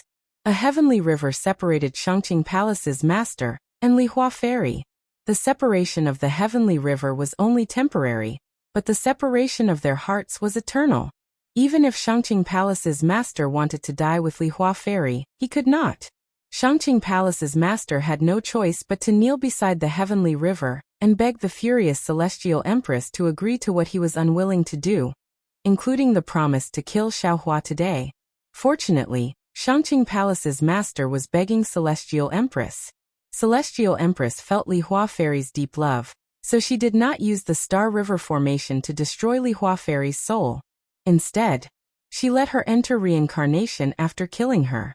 As for the legendary tenderness like water sword, it was shattered by the stellar river sand in the Grand Galaxy formation, and it turned into fragments that fell into the spatial vortex created by the corrosion of the natural heavy water before disappearing.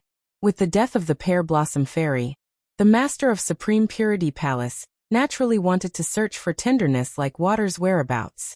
However, strangely enough, there were no fragments of the sword anywhere near Chaomuya, nor was there anywhere within 10,000 miles. Furthermore, the master of Shangqing Palace had been searching the vicinity of Chaomu Cliff for more than 10 years, but to no avail. The Shangqing Palace master was very confused because this tenderness like water sword was a token of love between him and Fairy Lihua. Not only had Fairy Lihua refined it, but he had also refined it with the Immortal Palace's secret technique. If it was within 10,000 kilometers of day and night cliff, even if he couldn't find the exact location, he should be able to sense the presence of this fragment. After the love affair with Lihua Fairy, the master of Shangqing Palace was very dispirited. However, the responsibility of the sect forced him to cultivate diligently. At that time, the current master of the Supreme Purity Palace was one of his few good friends. The two of them often comprehended cultivation techniques together and gained experience together. As a result, their cultivation became increasingly profound. Later on, by chance, the two of them obtained the Thunder Temple's secret reincarnation technique. At that time, the two of them were cultivating the Immortal Palace's doppelganger technique. Their aptitudes were naturally rare in the world. When they were reflecting on each other's insights, the two of them suddenly had a strange idea and attempted to add the secret reincarnation technique into their doppelganger technique. This attempt was naturally blind, and they didn't place any hopes on it. However, after a few attempts, they actually succeeded. Moreover, very coincidentally, both of their doppelgangers were reincarnated on the Dawn Rain continent. One of them became Enlightened Bright Sword of the White Sect, and the other naturally became Li Xiaobai of the Flame Bamboo Sword Sect. When Li Xiaobai's cultivation was still shallow, nothing abnormal happened. However, when his cultivation entered the sword transformation realm, the primordial spirit of the master of Shangqing Palace awakened, and Li Xiaobai knew of his origins.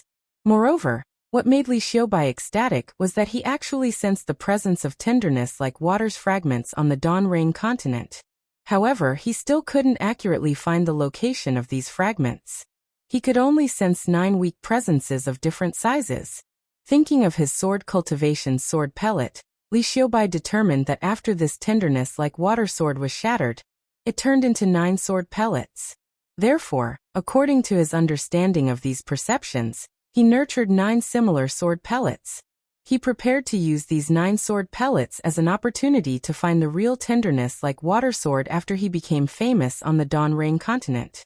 The primordial spirit of the master of Shangqing Palace awakened, and the doppelganger of the master of Taiqing Palace who turned into Enlightened Bright Sword naturally also awakened. Since the doppelganger reincarnated as a Dao cultivator, Enlightened Bright Sword simply cultivated Dao techniques. It was different from what Xiaohua knew, and also different from the wills left behind by Enlightened Bright Sword and Li Xiaobai. Enlightened Bright Sword looked for Li Xiaobai, not to challenge him, but only to find him. Before reincarnating, the two original bodies had done something to the doppelganger to find him. However, the development of the matter exceeded their expectations. The difference between Dao and Sword in the Dawn Rain continent seemed to be even more severe than the difference between Taoist and Confucian in the hidden Immortal continent. a sword cultivator and a Tao cultivator, were unlikely to become good friends, and also unlikely to help each other in cultivation.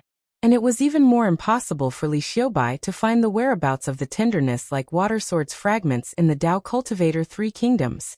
Li Xiubai also entrusted this matter to Enlightened Bright Sword, but Enlightened Sword didn't have Li Xiubai's perception, so he naturally didn't obtain anything. In the end, Li Xiubai could only use the banner of challenging Enlightened Sword to come to the Tao cultivator Three Kingdoms, preparing to find the tenderness like water sword. However, fate made fools of people. Before Li Xiubai could truly begin his exploration, a problem occurred with the doppelganger technique. Li Xiubai and Enlightened Sword faced a life and death trial. Thus, Li Xiubai and Enlightened Sword joined hands to deceive the sword cultivators and Tao cultivators of the Dawn Rain continent. They hid in the ink cloud black forest, and used the sword intent of the tenderness like water sword's fragments as a token to set up a secret trap. The two of them died in the cave that Xiaohua had entered. Li Xiubai and Enlightened Sword naturally couldn't write down the real truth. They only wrote down a part of the truth, and left behind the cultivation technique and comprehension that they could leave behind, waiting for the cultivator who obtained the tenderness like water sword's fragments to obtain these cultivation techniques. Of course, Li Xiubai also had a selfish motive for leaving behind this cultivation technique. He could rely on this cultivation technique to easily find this cultivator in the next reincarnation. After Li Xiubai and Enlightened Sword died, their primordial spirit doppelganger once again entered the cycle of reincarnation. Although the two primordial spirits successfully returned to the bodies of the masters of the Supreme Purity Palace and Tai Purity Palace, they weren't as complete as the reincarnations of the Buddhist sect. The information they received wasn't particularly clear. Later on, the masters of the Two Purity Palace used their secret technique many times, but it was never as perfect as this. Even the realm they arrived at wasn't the Dawn Rain continent anymore. After explaining the cause of the matter in detail or in brief, the master of the Supreme Purity Palace stared at Wenchu and asked, "Let's not talk about the specifics first. Wenchu Palace Master, tell this king first, where is the fragment of the tenderness like water sword? Is it the country of Jiang or the country of Xi?" Seeing the urgency of the master of the Supreme Purity Palace, Xiaohua finally woke up as if he had been enlightened. As it turned out, the 9 stars transverse sun sword pill he obtained from the Imperial Thunder sect were the 9 fragments of the number 1 imperial weapon of the hidden immortal continent. If nothing unexpected happened, after the Milky Way formation shattered the tenderness like water sword, a passage similar to the one Xiaohua encountered appeared in the sky above Chaomu Cliff. The fragments entered the passage and turned into 9 sword pills that fell into the Dawn Rain continent. Then they were obtained by the disciples of the Imperial Thunder sect and sent to the treasury. Of course, when Xiaohua's primordial spirit was weak, his middle dantian was sealed. Xiaohua didn't separate his primordial spirit to cultivate true energy. Instead, he separated a strand of his primordial spirit and sent it into the Dream Slayer's sword pill. Later on, when the seal on Xiaohua's middle dantian was removed, he separated this strand of primordial spirit from the sword pill and sent it to his middle dantian to cultivate the true energy of a Confucian cultivator. The sword intent of the 9 sword pills was also sent to his middle dantian to be nurtured by the Buddhist fire. However, in the end, Wenchu's primordial spirit still came from the 9 stars transverse sun sword pill, which meant that it came from the tenderness like water sword. The Pear Blossom Fairy's consciousness also remained in Wenchu's consciousness. This was also the reason why Wenchu's abnormality occurred when he approached Chaomu Cliff. Of course, Wenchu was also a blessing in disguise. He understood love, hate, and sorrow from the consciousness of the Pear Blossom Fairy. And when he transformed into a flying sword to fight with the Xianyuan sword, he cut off this consciousness and completely integrated with the real human emotions such as love, hate, sorrow, and sorrow. This made him the first doppelganger of Xiaohua to have his own human emotions, and also the first doppelganger to become a real body. Hearing the Shangqing Palace Master's words, Wenchu smiled, knowing that this was the Shangqing Palace Master's test. He replied, "Shangqing Palace Master, I'm afraid you remembered wrongly. Xiaoyu continent doesn't have a Jiang country, only the Huan country of sword cultivators, the Lian country of Dao cultivators, the Meng country, the Shi country, and the millions of Meng mountains. Oh, isn't that so? The Shangqing Palace Master glanced at the Taiqing Palace Master, and both of their eyes revealed a smile. The Shangqing Palace Master smiled and said, "Our primordial spirits have gone through reincarnation, and our consciousness has become blurry. We can't remember these things clearly." "I won't hide it from Shangqing Palace Master." Wen Chu pointed at Xiao Hua and said, "The one who truly obtained the tenderness like water sword fragment wasn't me, but perfected Xiao. He's a disciple of the Imperial Thunder sect in the Shi country, and he obtained it from the Imperial Thunder sect's treasury." Following that, Xiao Hua continued and recounted how he obtained the 9-star Soaring Sun Sword Pill without hiding anything. After Xiao Hua finished speaking, Wen Chu continued, "After perfected Xiao obtained the sword pill, he didn't know how to nurture a sword because he wasn't a sword cultivator. The 9 sword pills formed from the tenderness like water sword had always been with him. Later on, during the Sword Dao War, he followed the Imperial Thunder sect disciples to Sky Patrol City and fought with the sword cultivators of my Huan country in the Sword Tomb. That war was a stalemate, and perfected Xiao was ordered to infiltrate the Huan country. At that time, I was only a disciple of the Huan country's Clear Stream Sword sect. As my sect was weak, I didn't participate in the war. I met perfected Xiao somewhere in the Huan country, and like the two of you, we hit it off at first sight. We became sworn brothers, and he gave me the 9 sword pills."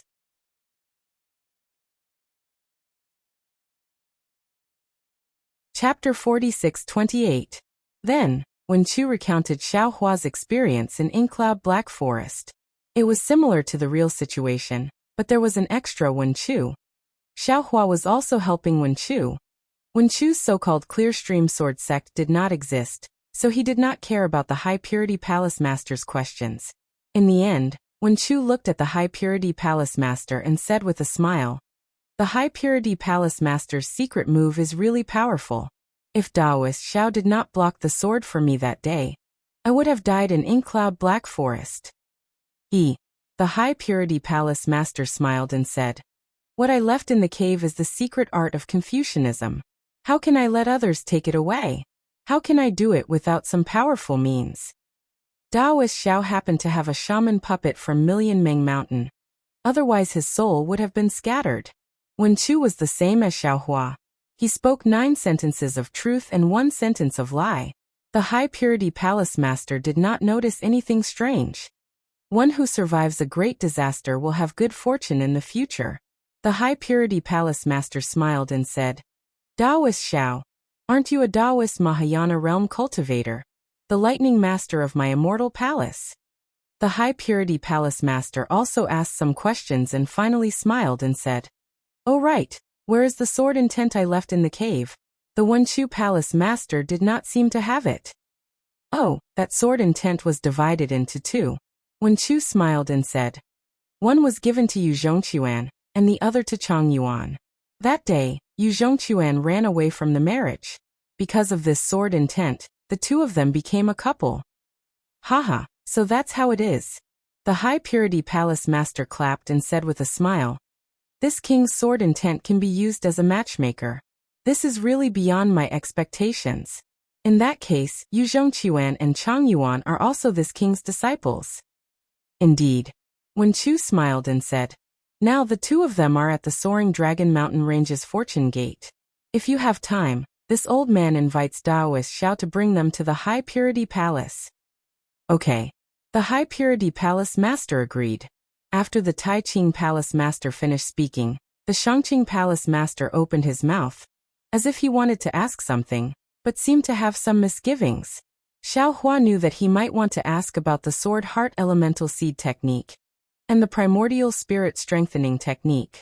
He thought for a moment, and simply took the initiative to ask. That's right, other than the Deer Sword intent, the 2 immortals also left 2 secret techniques in the cave. At that time, fellow Daoist Wen Chu and I didn't know much about it.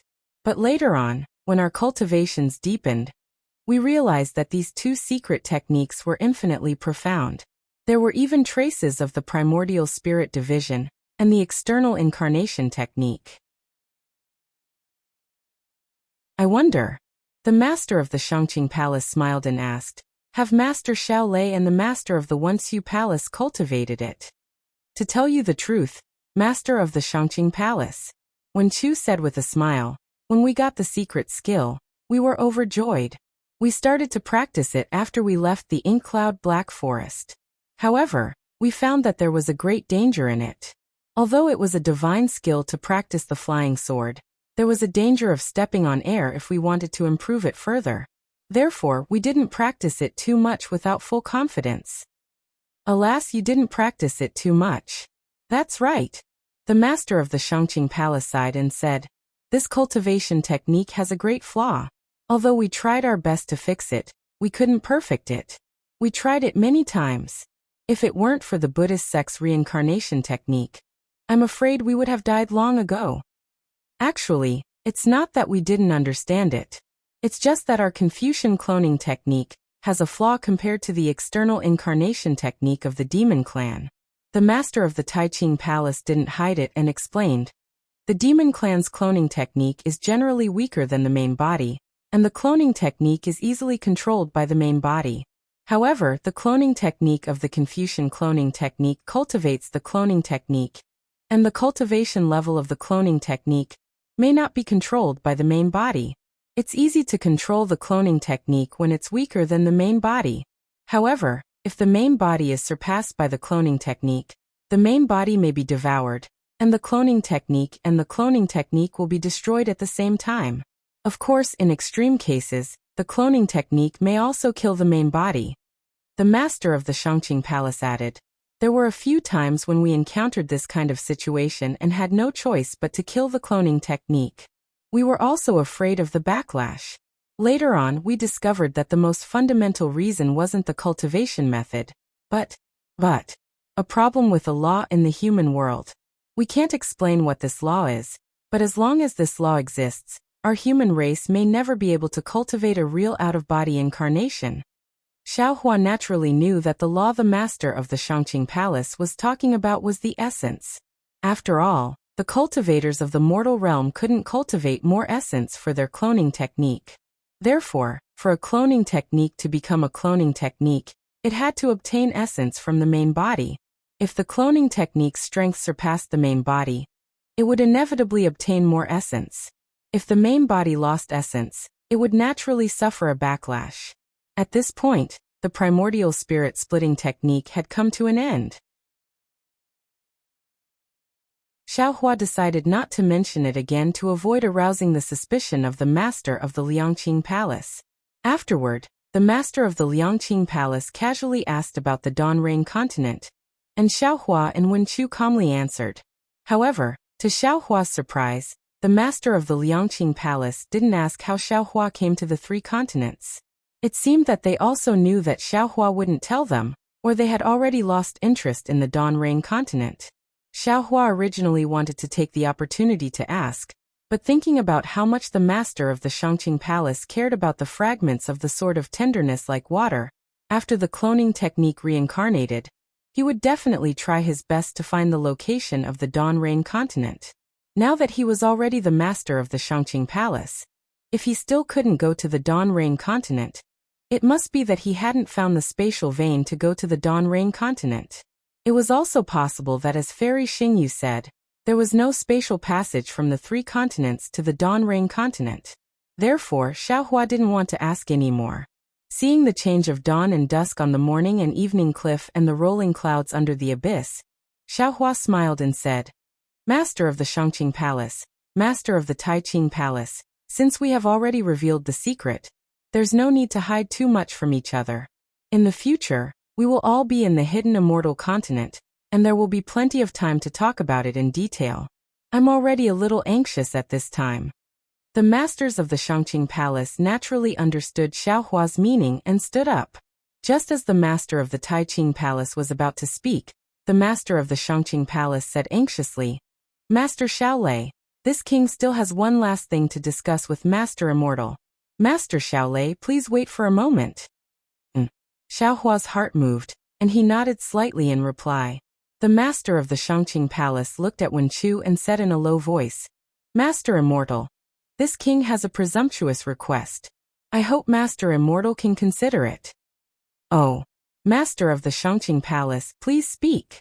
Wen Chu raised her eyebrows and said curiously. That. The Master of the Shangqing Palace hesitated for a moment and said, tenderness like water is the token of love between this king and Fairy Li Hua. If nothing unexpected happens, there must be information about Fairy Li Hua's reincarnation within it. This king's only regret in this life is that I can't obtain Fairy Li Hua's forgiveness, and my only hope is to obtain tenderness like water. Now, although the 9-star soaring sun sword pellet has already been refined by Master Immortal, if Master Immortal erases the projection of your soul, this king still has the confidence to refine these sword pellets into the true tenderness like water. The Master of the Taiqing Palace also said in a low voice at the side. This king is also clear about the Master of the Shangqing Palace's thoughts. If possible, could Master Immortal return this tenderness like water to the Master of the Shangqing Palace?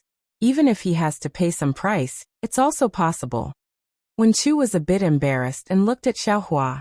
Xiaohua waved his hand and said, Fellow Immortal, although this 9-star soaring sun sword pellet was obtained by this Xiao has already given it to Fellow Immortal.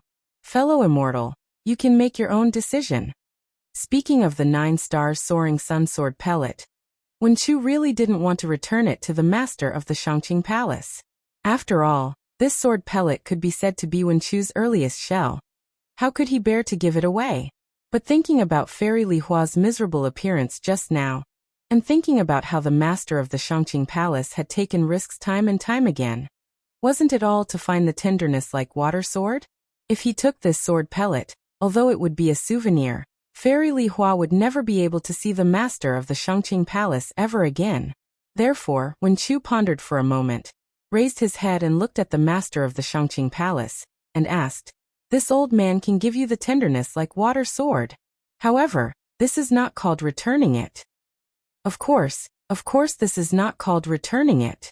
The Master of the Shangqing Palace was overjoyed and hurriedly answered, This king will exchange it with Master Immortal at all costs. Xianyuan sword. Wen Chu lightly spat out 3 words. Ah. You want the Xianyuan sword?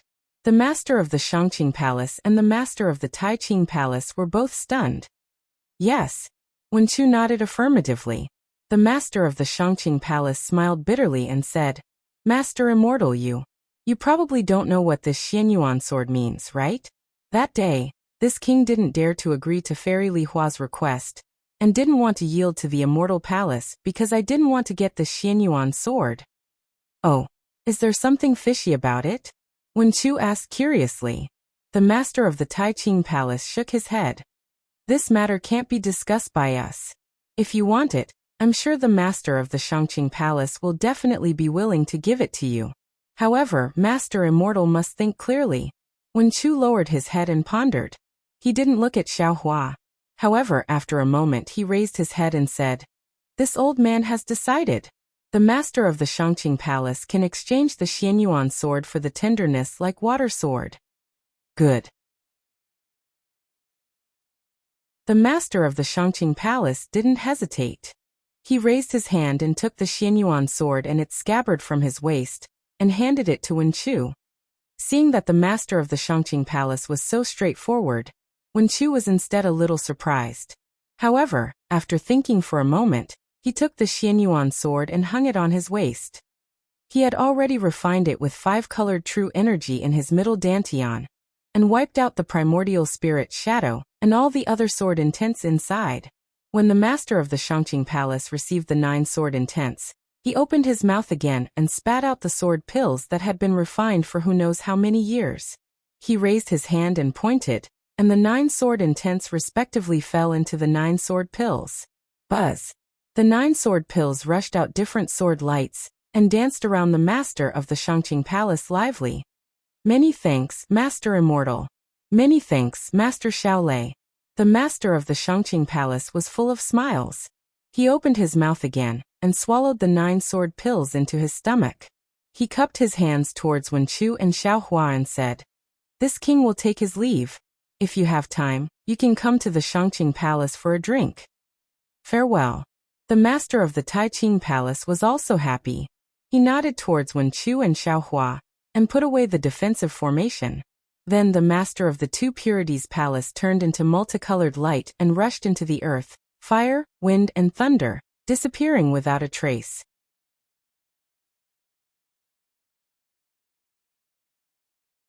Chapter 46-29. After the two left, Xiaohua frowned and said, "Fellow immortal, those 9-sword pills are very important to you. Why did you exchange for the Xianyuan sword of unknown origin for no reason? Look at how casual the master of Shangqing Palace is. The Xianyuan sword is like a burden." Wen Chu smiled and handed the Xianyuan sword to Xiaohua.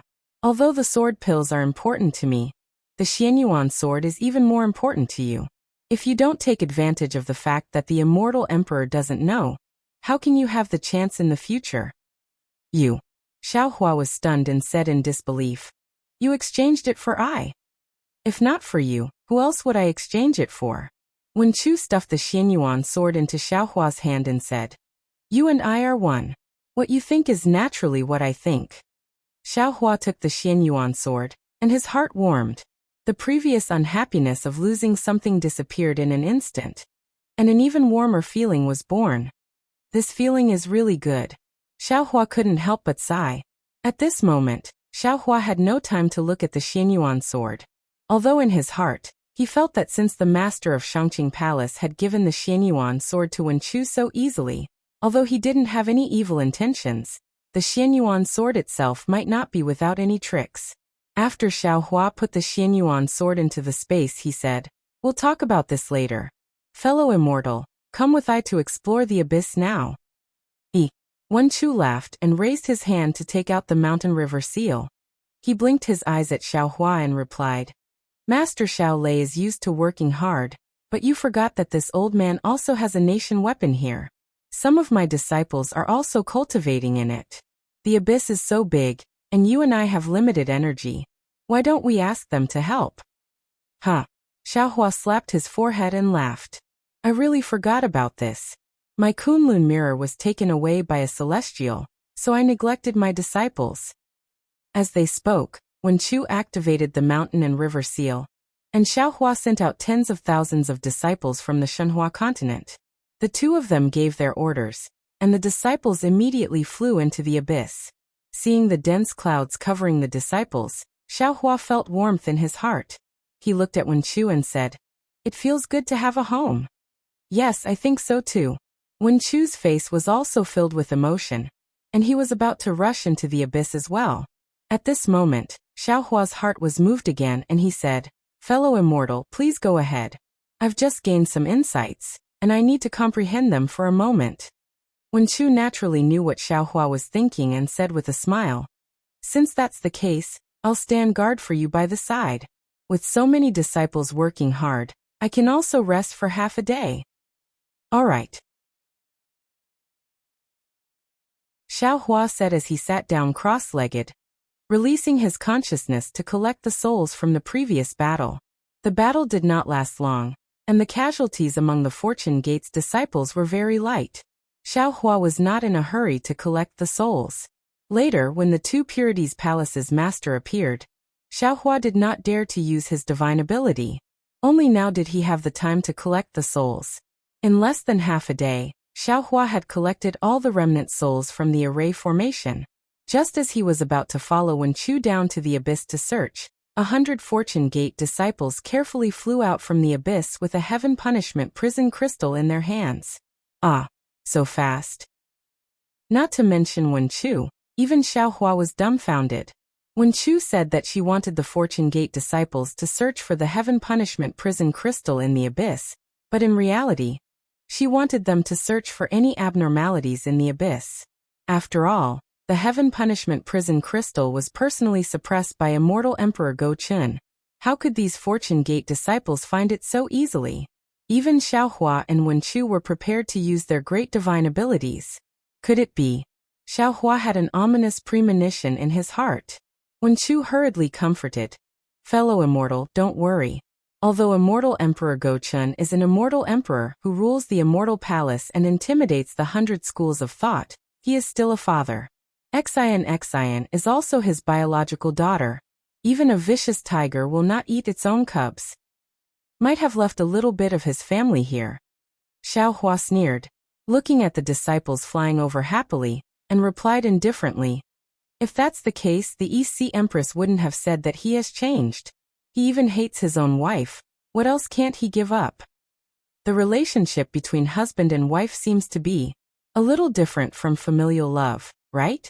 Wen Chu was a little emotional at the beginning, so she didn't dare to be arbitrary and said in a low voice. Xiao Hua instantly thought of his home in the Guozhuang house and nodded. "I hope immortal Emperor Go Chen's last bit of familial love hasn't been extinguished." The disciples respectfully handed the heaven punishment prison crystal to Xiao Hua. Xiao Hua wasn't in a hurry to break the inscription chains on the crystal. Instead, he ordered, "Go and search again, see if there are any abnormalities." When Wen Chu heard this, she opened her mouth and wanted to say something, but she hesitated. After all the disciples left, Wen Chu said in a low voice, "Generally, 2 heaven punishment prison crystals won't be placed together because the inscription chains between them will affect each other." "I know." Xiao Hua nodded, looked at the heaven punishment prison crystal in his hand, and handed it to Wen Chu. Wen Chu threw the heaven punishment prison crystal into the air, and with a slap on the top of her head, a 5-colored giant hand grabbed down from the air. Boom! Even the heaven's punishment prison crystal that was personally sealed by immortal Emperor Go Chen disintegrated in an instant under Wen Chu's Jin Qi. Seeing the chains collapsing and the inscriptions shattering, the sky was filled with layers of lightning and shadows. An immortal palace inspector swayed and flew out. His majestic voice was like thunder as he said, "How dare you? Who dares to touch my immortal palace's heaven's punishment prison crystal?" "It's Xiao Hua." Xiao Hua didn't use any divine ability, and only lightly replied. Although the voice was very soft, when the light shadow passed by, the light shadow instantly trembled. The arrogant aura from before immediately disappeared. A tall inspector with a clear face revealed himself awkwardly. He bowed and said, "Junior greets Master Xiao Lei and the Master of the Scholar Palace. Junior didn't know the 2 seniors were here, please forgive me." "No matter." Xiao Hua understood these inspectors very well, and said with a smile, "This is your duty. How can this old man blame you? This old man was ordered by the immortal Emperor to break the seal. You only need to go back and report." Yes, Junior understands." Seeing that Xiao Hua even brought out immortal Emperor Go Chen, the inspector didn't dare to say anything more. He looked at the light somewhat pitifully, and still didn't dare to leave without permission. Xiao Hua was displeased, but he still said, "Since that's the case, you can wait here for a moment. Many thanks for Master Xiao Lei's sympathy, many thanks for Master Xiao Lei's sympathy." The inspector was abnormally happy. Boom! At this moment, an aura of the immortal palace and the laws of heaven and earth soared into the sky from the light. Tens of thousands of heaven punishment prison crystal fragments also scattered in all directions. Xiao Hua was too lazy to care about these minor details, and his eyes unblinkingly stared at the light. Unfortunately, where the light dimmed, where the aura dissipated, there was an empty space. The new princess who was supposed to be imprisoned was actually not there. "Damn Go Chen! You actually dared to play with me!" Xiao Hua roared angrily. Looking at the horizon, the inspector next to him, who was about to use his divine ability to collect the heaven punishment prison crystal fragments, trembled in fear and stopped on the spot. "Let's go." How could Xiao Hua be willing to accept this? He urged his body to rush into the abyss, and Wen Chu naturally followed him. Seeing that a Master Xiao Lei and an immortal master had left, the inspector shrunk his neck and hurriedly collected the heaven punishment prison crystal fragments, then hurriedly urged the light to leave this dangerous place. Wen Chu was right. The abyss of the morning and evening cliff looked very dangerous, but there was nothing special below. Tens of thousands of disciples had already searched the area within 100,000 li, but they didn't find anything special. Even when Xiao Hua used his divine ability and used his delirium-piercing Dharma eye to search inch by inch, he still didn't find a second heaven punishment prison crystal. Damn it! Xiao Hua roared angrily on the morning and evening cliff. At this point, How could Xiaohua not know that he and the 4 great clans had fallen into immortal Emperor Go-Chen's trap? However, he could only curse here. He wanted to attack the immortal palace again. But he couldn't. This was because immortal Emperor Go-Chen had clearly stated that Xiaohua needed to find Princess Xian himself. If he found the real one, then it was his fortune. If he found the fake one, then it was his own incompetence. At this moment, Xiaohua understood even more clearly that even though he used the karmic hand, immortal Emperor Go-Chen must have used a divine ability to reverse yin and yang. The information Xiaohua obtained through the karmic hand was only a smokescreen released by immortal Emperor Go-Chen. As for the Nangong clan and the 4 great clans, Xiaohua believed that even if they didn't know anything about foresight, as long as Princess Qingqing was there, with her jealousy towards Xian, she could casually release some misleading information to lure Nangong Tianji to the morning and evening cliff. Don't worry, fellow immortal. Even though Wen Chu was also a bit anxious, he still comforted Xiaohua. Princess Xian has been sealed inside the Heaven Punishment Prison Crystal for several hundred years. There is no need to rush now. Right now, attacking the Immortal Palace is meaningless. We should return to the Soaring Dragon Mountain Range first. The sutra-seeking extreme bliss is about to end. Isn't Immortal Emperor Go-Chen going to the Town of Longevity? I will wait there to block him. Block? When Xiaohua heard Wen Chu's words, the gloominess in his heart disappeared, and he smiled. Immortal Friend's use of the word block is very clever. Of course. Wen Chu's eyebrows danced, and it was a bit exaggerated as he said. The Buddhist sect has the Maitreya Buddha.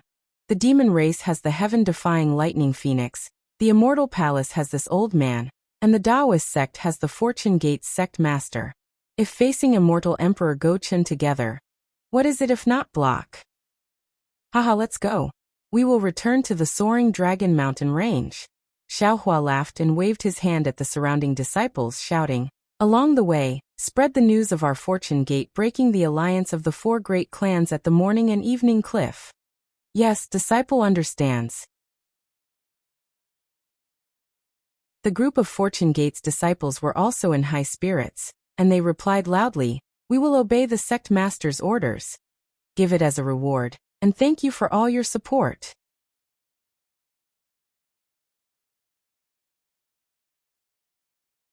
Chapter 46:30.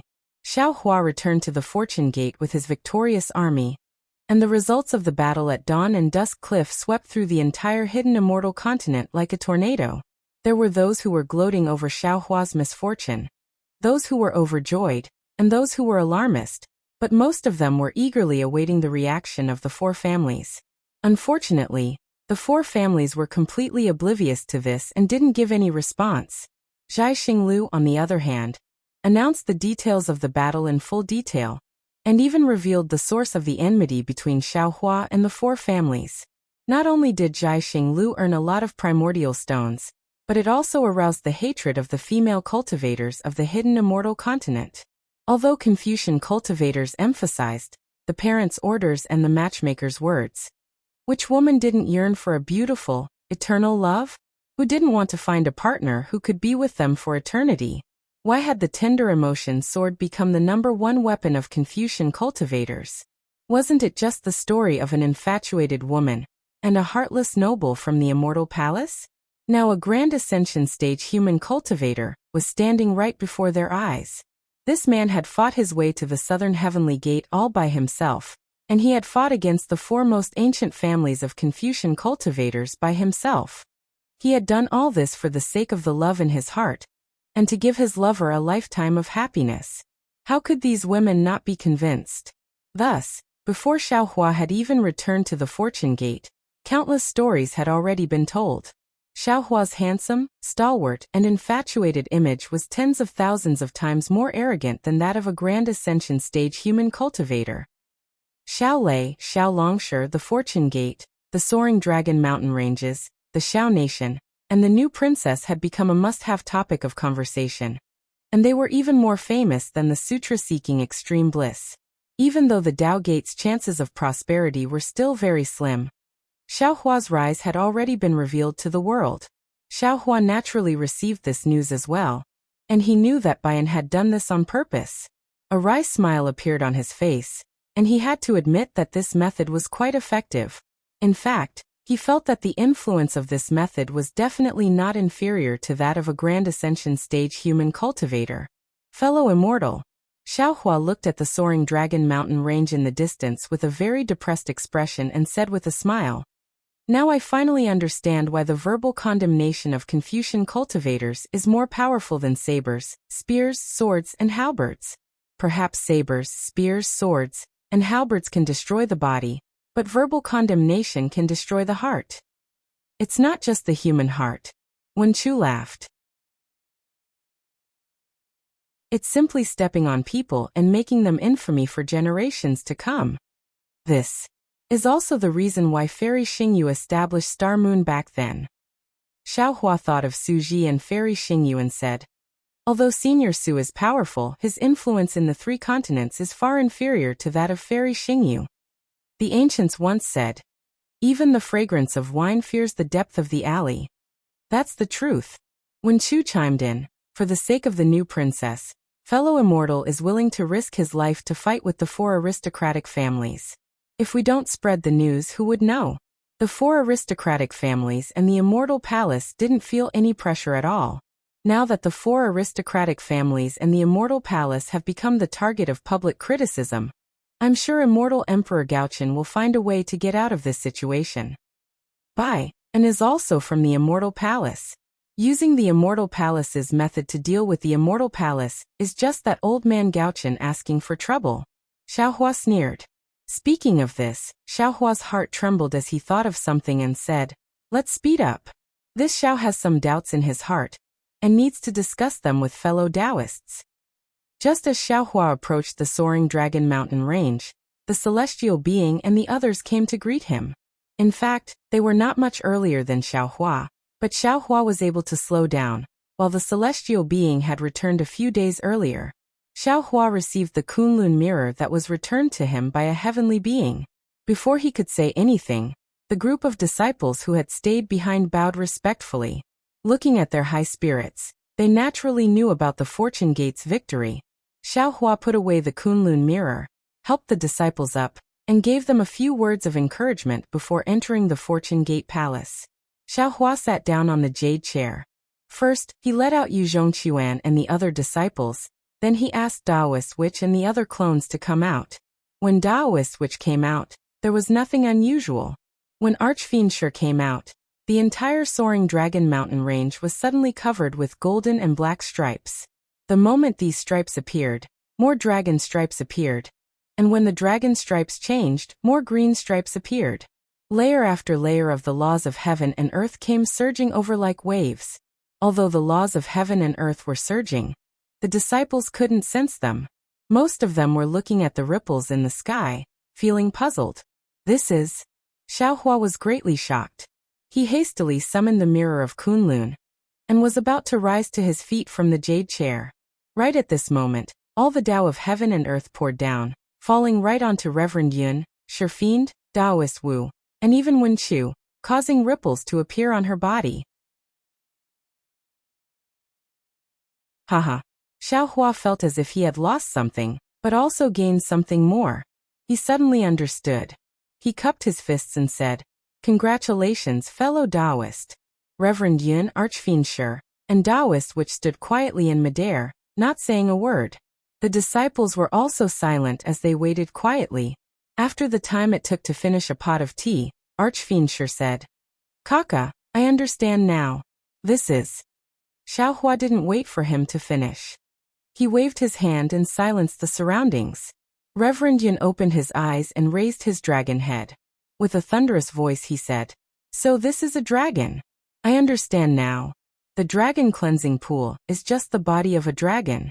The so-called dragon nature is far from what I thought." That's right. At this moment, the green gleam in Daoist Witch's eyes slowly faded away as he said, "My Tao is not your Tao, my heart is not your heart, and my nature is not your nature." Xiaohua was happy as well. He turned and looked at the disciples, then waved his hand and said, "You may leave now." Yes, disciple congratulates the sect masters. Although the disciples didn't know what was going on, they knew it was a happy occasion. Therefore, they bowed and congratulated before leaving. After all the disciples left, Xiaohua looked at Lightning Reverend and Celestial Being. Both of them were confused, not knowing what was going on. Fellow Taoists, don't you feel anything? Xiaohua was puzzled, so he reminded them. No. Lightning Reverend and Celestial Being shook their heads. Never mind. Xiaohua smiled and said, everyone has different opportunities. I'm afraid your opportunity has yet to arrive. The strange phenomenon this time was different from Wenchu's.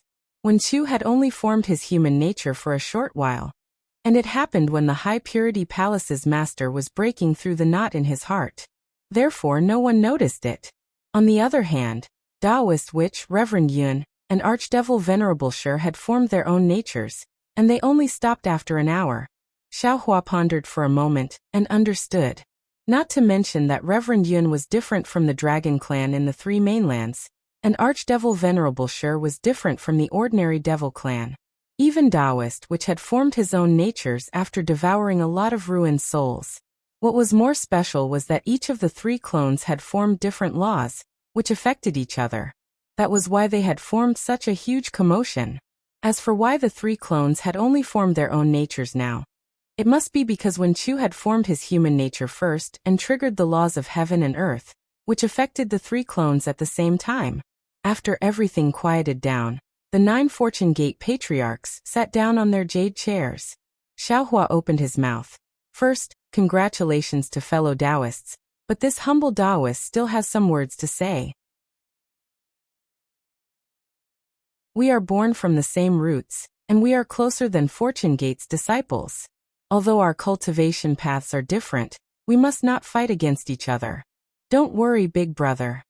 Archdevil Venerable Shi smiled and said, although little brother and Wenchu do not get along well, little brother didn't dare to fight with Wenchu before. But from today onwards, little brother suddenly discovered that little brother and Wenchu's minds are connected, and it is impossible for us to fight. Moreover, speaking to hear, Demon Venerable Shi smiled and said, isn't big brother still the leader? How could little brother and the others dare to disobey? Archdevil Venerable Shi was right. He was different from Xiaohua's other clones, as he was refined using the blood shadow art of the Devil Clan. In fact, he couldn't be considered as Xiaohua's true clone. But because of his trip to the upper realm, he had coincidentally obtained the energy essence and devoured the Devil Formation's Devil Spirit, which allowed him to become one of Xiaohua's clones. Now that even he could coexist peacefully with Wenchu, Xiaohua was relieved. Moreover, after Wenchu and the other clones became adults, they would be able to communicate with each other just like Xiaohua before. Although Xiaohua felt that they had been separated, in reality, Xiaohua was also clear that he still had the ability to control these clones. Fellow Taoists, I came out. If I don't believe in fellow Taoists, doesn't that mean I don't believe in myself? Xiaohua smiled and said, I was just reminding everyone. Don't worry, fellow Taoist, we understand. We are bound together for good or ill. The clones also agreed with a smile.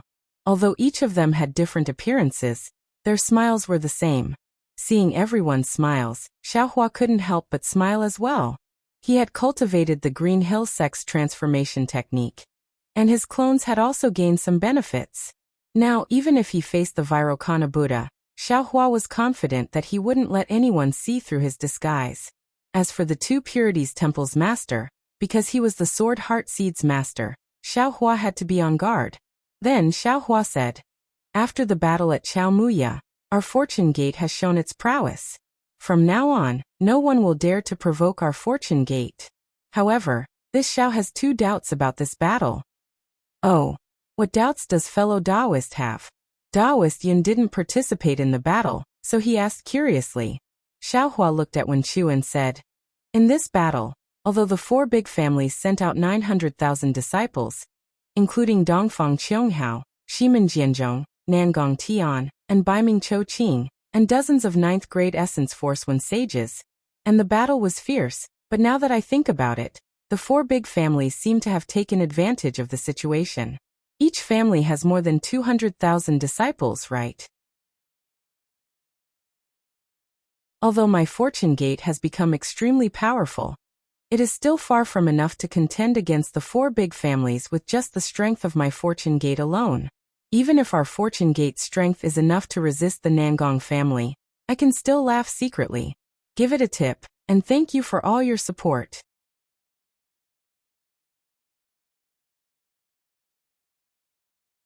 Chapter 46-31.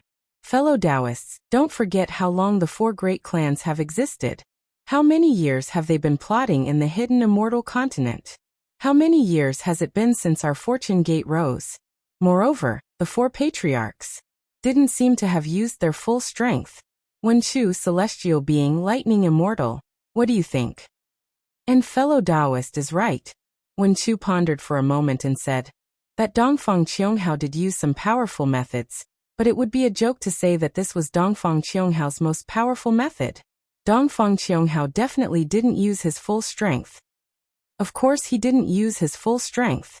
Lightning Immortal disagreed with Xiaohua's opinion and said, didn't we also not use our full strength? We all know that this is immortal Emperor Go Chen's plan, who would really fight to the death. But the problem is, Celestial Being pretended to be deep in thought and said, the 4 great clans' goal is fellow Taoist when choose 5-Chi unification art. Didn't they just risk their lives to capture fellow Taoist Wen Chu? Oh, wasn't that saint at the end the most powerful method of the 4 great clans? How can you say that they didn't use their full strength? Hee, if you put it that way, it makes sense. Wen Chu nodded and said with a smile. After all, they have 2 saint statues, which is enough to suppress all literary stars. They don't need to put in more effort in other aspects. Unfortunately, they miscalculated. Xiaohua said with a smile. The heaven-defying lightning phoenix is the great saint of the starry sky, the star of 10,000 stars, the saint of 10,000 saints. Fellow Taoist Wen Chu is a saint literary star. How can the 4 great clans have saint literary stars compared to her? Ha, exactly. The group of clones laughed in unison. How can our fortune gate's 3rd old master be compared to the 4 great clans? After everyone finished laughing, Xiaohua waved his hand and said, although this battle was strange, it's already over, so let's not talk about it. I will talk about my second doubt. Fellow Taoist, please speak. Lightning Immortal rushed to ask, as if he was as human as Wen Chu. Xiaohua said, I's second doubt is about the 4 great clans' saint statues. Wen Chu clapped and praised. Good. Fellow Taoist, you are indeed meticulous. You are the saint who disappeared among the Confucian cultivators. Even with my current cultivation, I don't know where this saint disappeared to. Now that he suddenly appeared in the saint statue of the 4 great families of the hidden immortal continent, it really gave me a shock. I am a very mysterious saint. Xiaohua looked at the puzzled faces of the Thunderbolt Immortal and the others and explained. Of course, it can also be said that the Confucian cultivators can avoid him, making him disappear from the sight of the Confucian cultivators and the world. Strange. Why is that? Sage Thunderbolt asked. Xiaohua muttered to himself for a moment, then said regretfully, in the ancient records of Confucian cultivators, there are very few records about Laozi. However, even these few records are extremely important, making people feel extremely shocked. Xiaohua explained, Laozi wrote 37 chapters of the Tao chapter and 44 chapters of the Virtue chapter. Together, they were called the Tao Te Ching. The Tao Te Ching was known as the king of all scriptures in some ancient books. The Tao that can be spoken of is not the Tao. Names can be named, but not names. This is a famous saying in the Tao Te Ching. However, this famous Tao Te Ching, the hidden immortal continent, only has its name and no book. No one knows what is written in it. Laozi left behind 10 precepts. Now only if things succeed, the common people will naturally follow me. The way of the saint is not to fight. If a man does not fight, no one in the world can fight against him, Knowing when to stop leads to disaster. If a man does not overflow, he can cover up and make new achievements. Those who know others are wise. Those who know themselves are bright. Those who win are powerful. Those who win are strong, do nothing. Do nothing, Governing a country is like cooking a small fish. These 6 precepts, no one knows what the other 4 precepts are. Wen Chu also continued to explain, And the most important thing is that there are records in the history books that the Confucian cultivator, sage Confucius, once treated Laozi as a teacher. It is this very important saint in the history of Confucian cultivators, but he did not leave behind any doctrine or school. Within the 100 schools of thought, there is no trace of Laozi. Xiao Hua said with a smile. Fellow Taoists, don't you think this is strange? Very strange indeed. Lightning Reverend answered first, as if he had already regained his humanity. Oh, by the way, fellow immortal Wen Chu. Xiao Hua suddenly thought of something and asked. Do you still remember what the saints were chanting when their statues appeared? I think it's.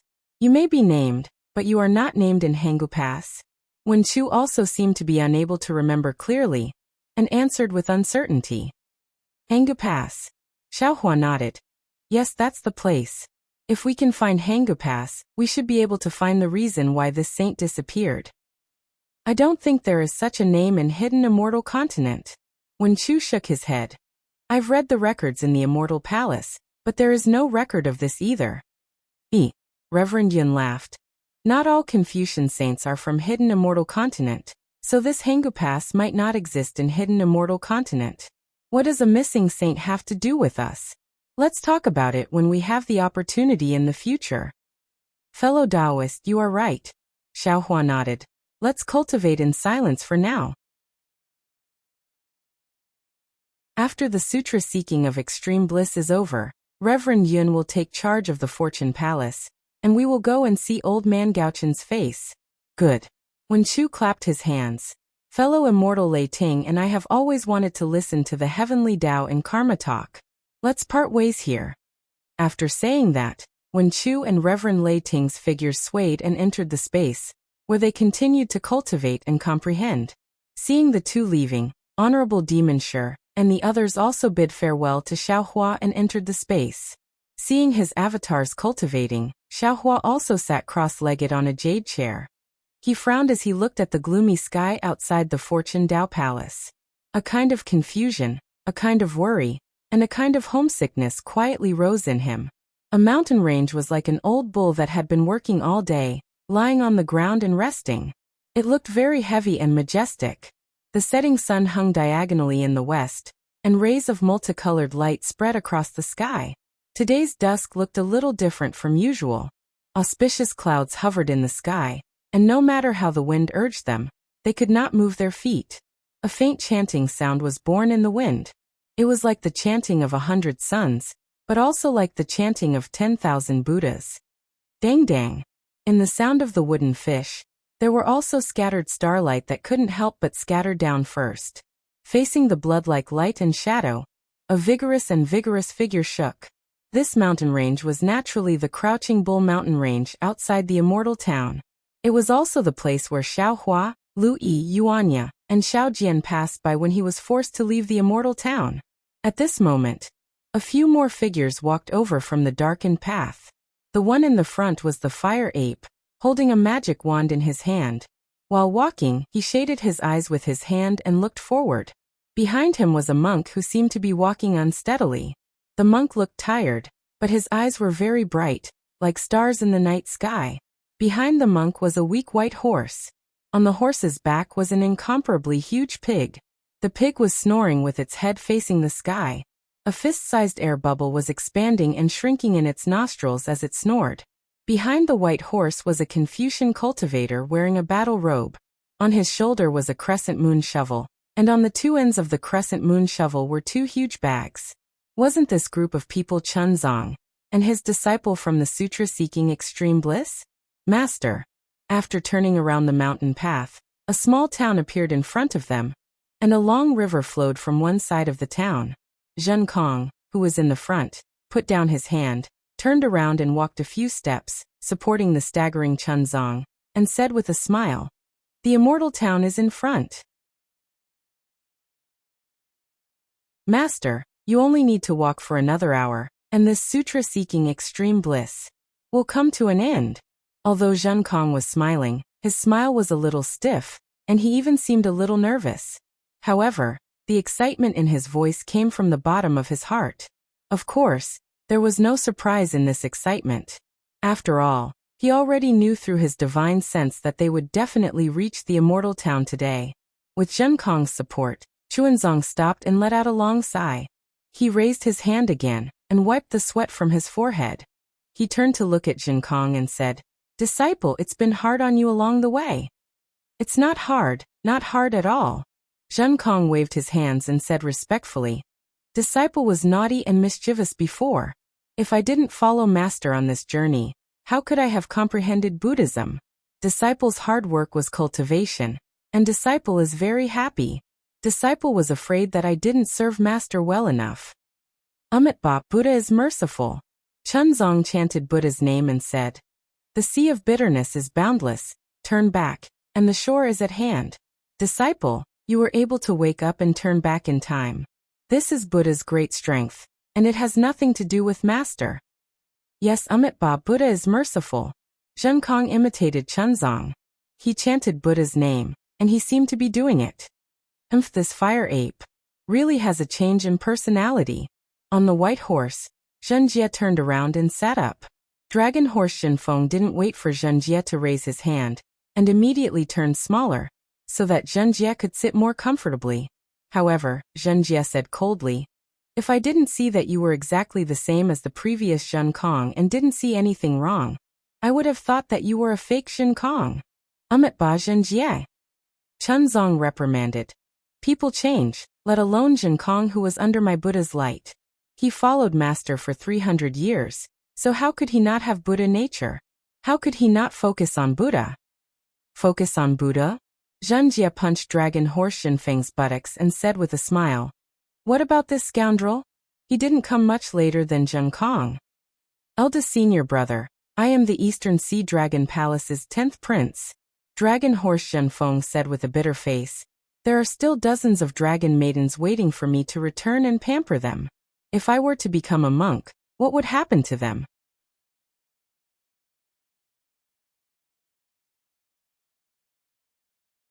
Chapter 46-32. Shut up. Zhenjie roared. "Whether you enter Buddhism or not has nothing to do with me. If you interrupt me when I'm talking, do you believe that I'll castrate you? Even if you don't enter Buddhism, your group of dragon maidens won't care about you anymore." In an instant, Dragon Horse Zhenfeng gritted his teeth, not daring to make a single sound. "Amitabha," Chunzong chanted and bitterly smiled. "Zhenjie, you clearly have Buddha in your heart. Why do you always pretend that you don't have Buddha in your mouth?" "That's right, Master. It's fine as long as I have Buddha in my heart. Why do you care where I don't have Buddha?"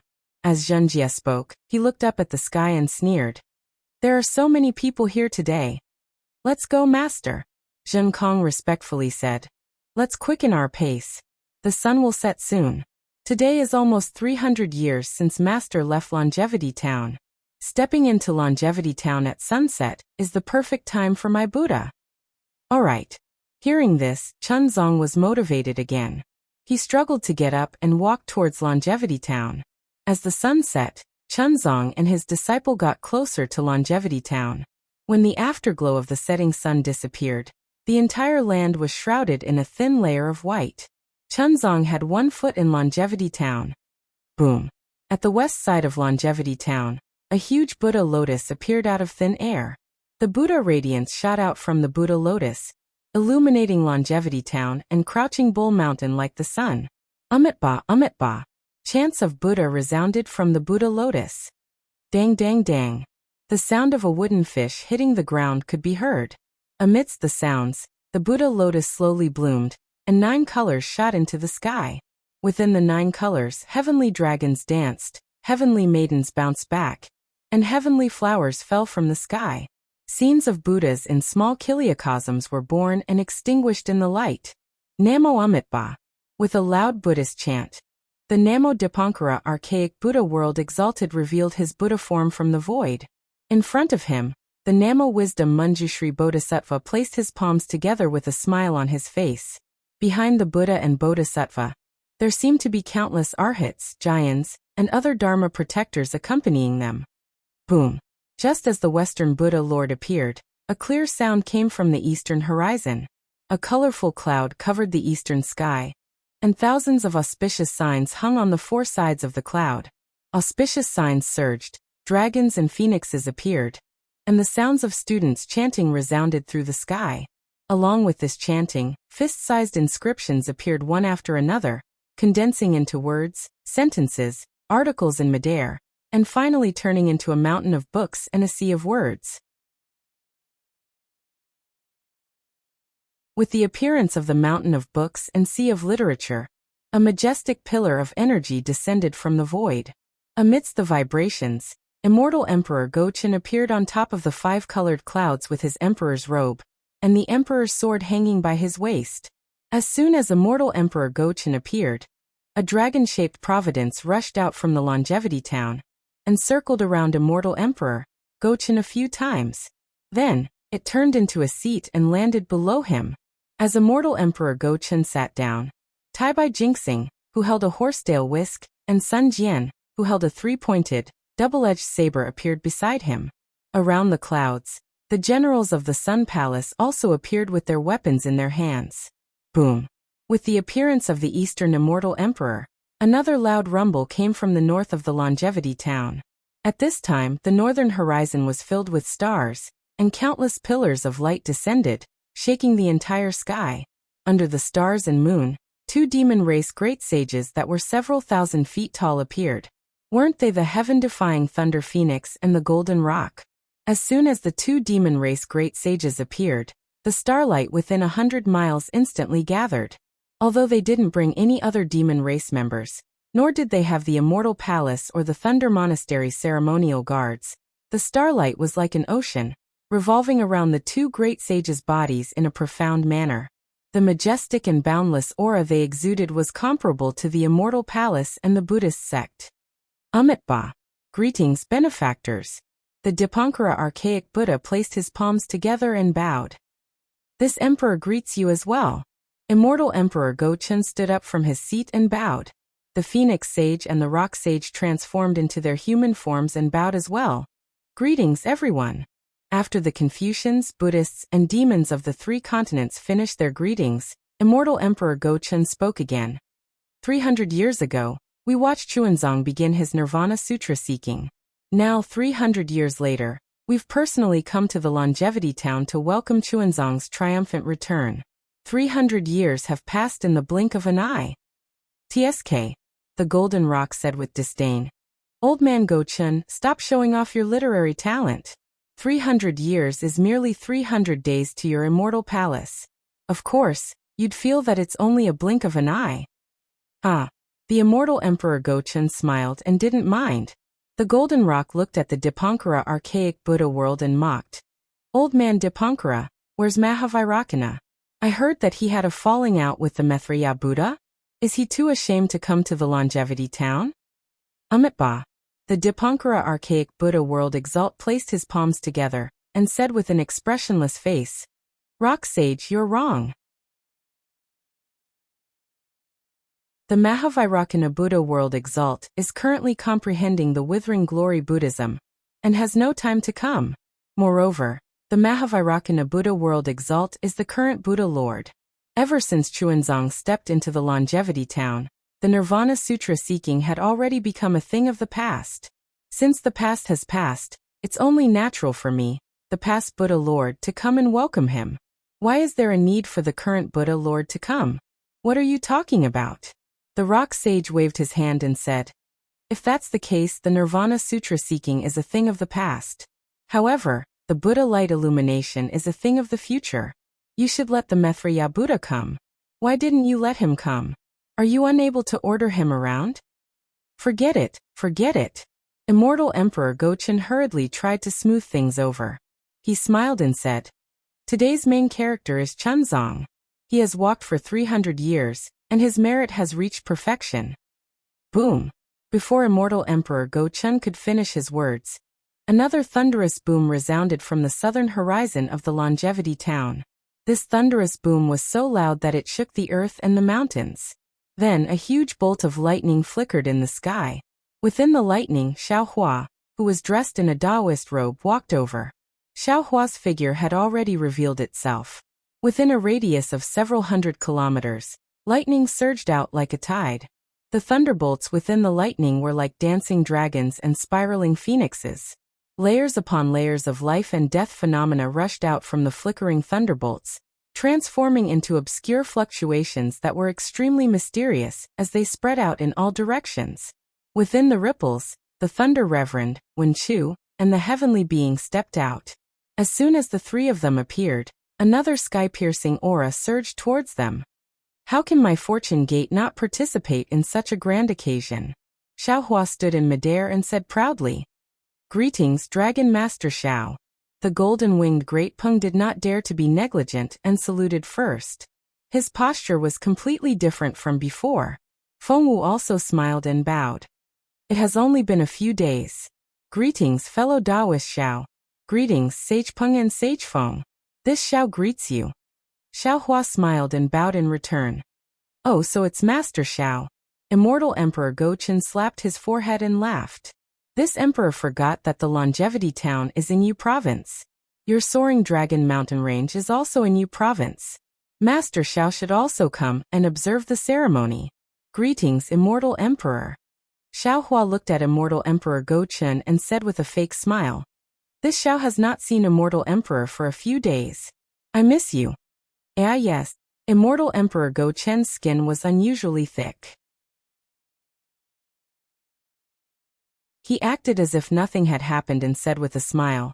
It has only been half a day since we parted at the southern heavenly gate. This emperor has already missed you. Master Xiao, why don't you stay in my immortal palace as well? That won't do. Xiaohua waved his hand and said. This Xiao has no virtue and can't lead the scholars. If the immortal emperor is interested, why don't you invite the 4 great families to stay? Haha, this emperor thinks so too. Immortal Emperor Gochen knew what Xiaohua was talking about. Unfortunately, he still pretended not to know and said with a smile. It's a pity that they feel that my immortal palace is too small to accommodate them. Greetings, Dipankara Archaic Buddha. Xiaohua could not be bothered with Immortal Emperor Gochen, and cupped his hands towards the Dipankara Archaic Buddha. This old monk greets Taoist Xiao. The Dipankara Archaic Buddha returned the greeting and said, This old monk thanks Taoist for coming to the Longevity Town to observe the ceremony. Well said, well said.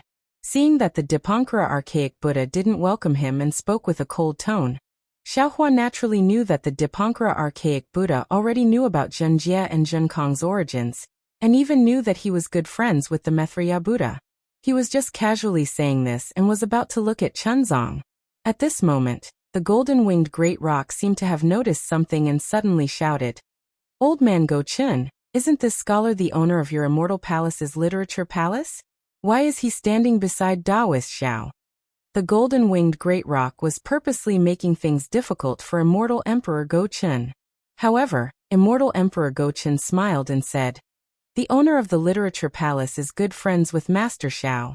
They want to find the heavenly punishment prison crystal that this emperor used to imprison Xian.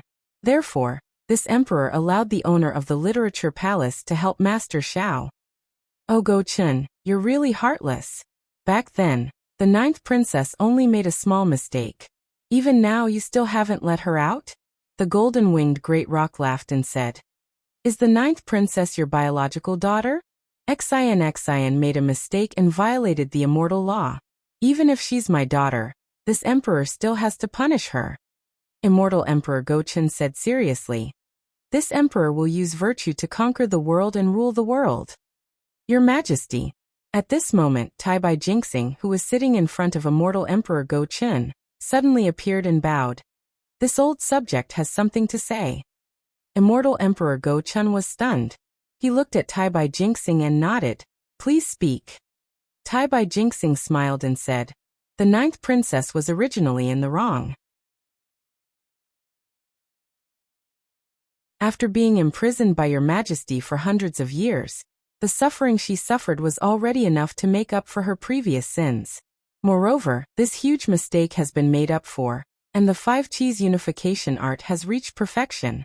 In addition, today, Chunzong brought his disciples back to the Longevity Town, and the sutra seeking extreme happiness has also reached perfection. My immortal palace can be considered to have 2 simultaneous blessings. Today, this old subject boldly requests your majesty to let the 9th princess out. Isn't this a good thing? Vote, vote, gift, and thank you for all your support.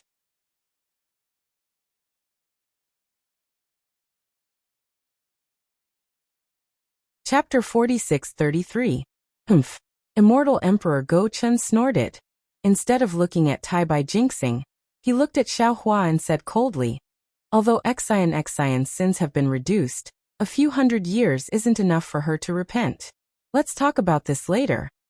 Oh. Tai Bai Jinxing was stunned. He looked at Immortal Emperor Go Chun in confusion and hurriedly said respectfully, yes, I understand. I didn't think as thoroughly as your majesty. I was wrong. Old Go Chun. Xiao Hua was truly gnashing his teeth. Tai Bai Jinxing was good at guessing the emperor's will, so he must have seen something, or perhaps he received a hint from the empress. Thus he used the grand occasion of sutra-seeking in extreme bliss to ask Immortal Emperor Go Chun to pardon Xian. However, Immortal Emperor Go Chun obviously wanted to make things difficult for him, so he did not agree. Xiao Hua regretted his uninvited visit. However, just as he was cursing in his heart and was about to speak, he looked at the ground again. At this moment, Chunzong and the others were standing in the Longevity Town. The ground was already covered with yellow soil, and the streets were filled with clean water. They were looking at Xiao Hua and the others in a daze. Seeing Chuanzong, seeing the hardships on Chuanzong's face, and even the fine lines at the corners of his eyes and the slight knife-like wrinkles between his brows, Xiao Hua's heart ached. He instantly thought of the child in his mother's arms in front of Yellowflower Ridge. His thoughts of competing with Immortal Emperor Go Chun had already dissipated. Today's main character was Jiang Luer. From today onwards, he would have the time and strength to compete with Go Chun. Chunzong, you've worked hard, Xiao Hua said with a smile. Chunzong opened his mouth, but didn't say anything. He nodded slightly toward Xiao Hua and put his palms together before kneeling towards the Dipankara Archaic Buddha.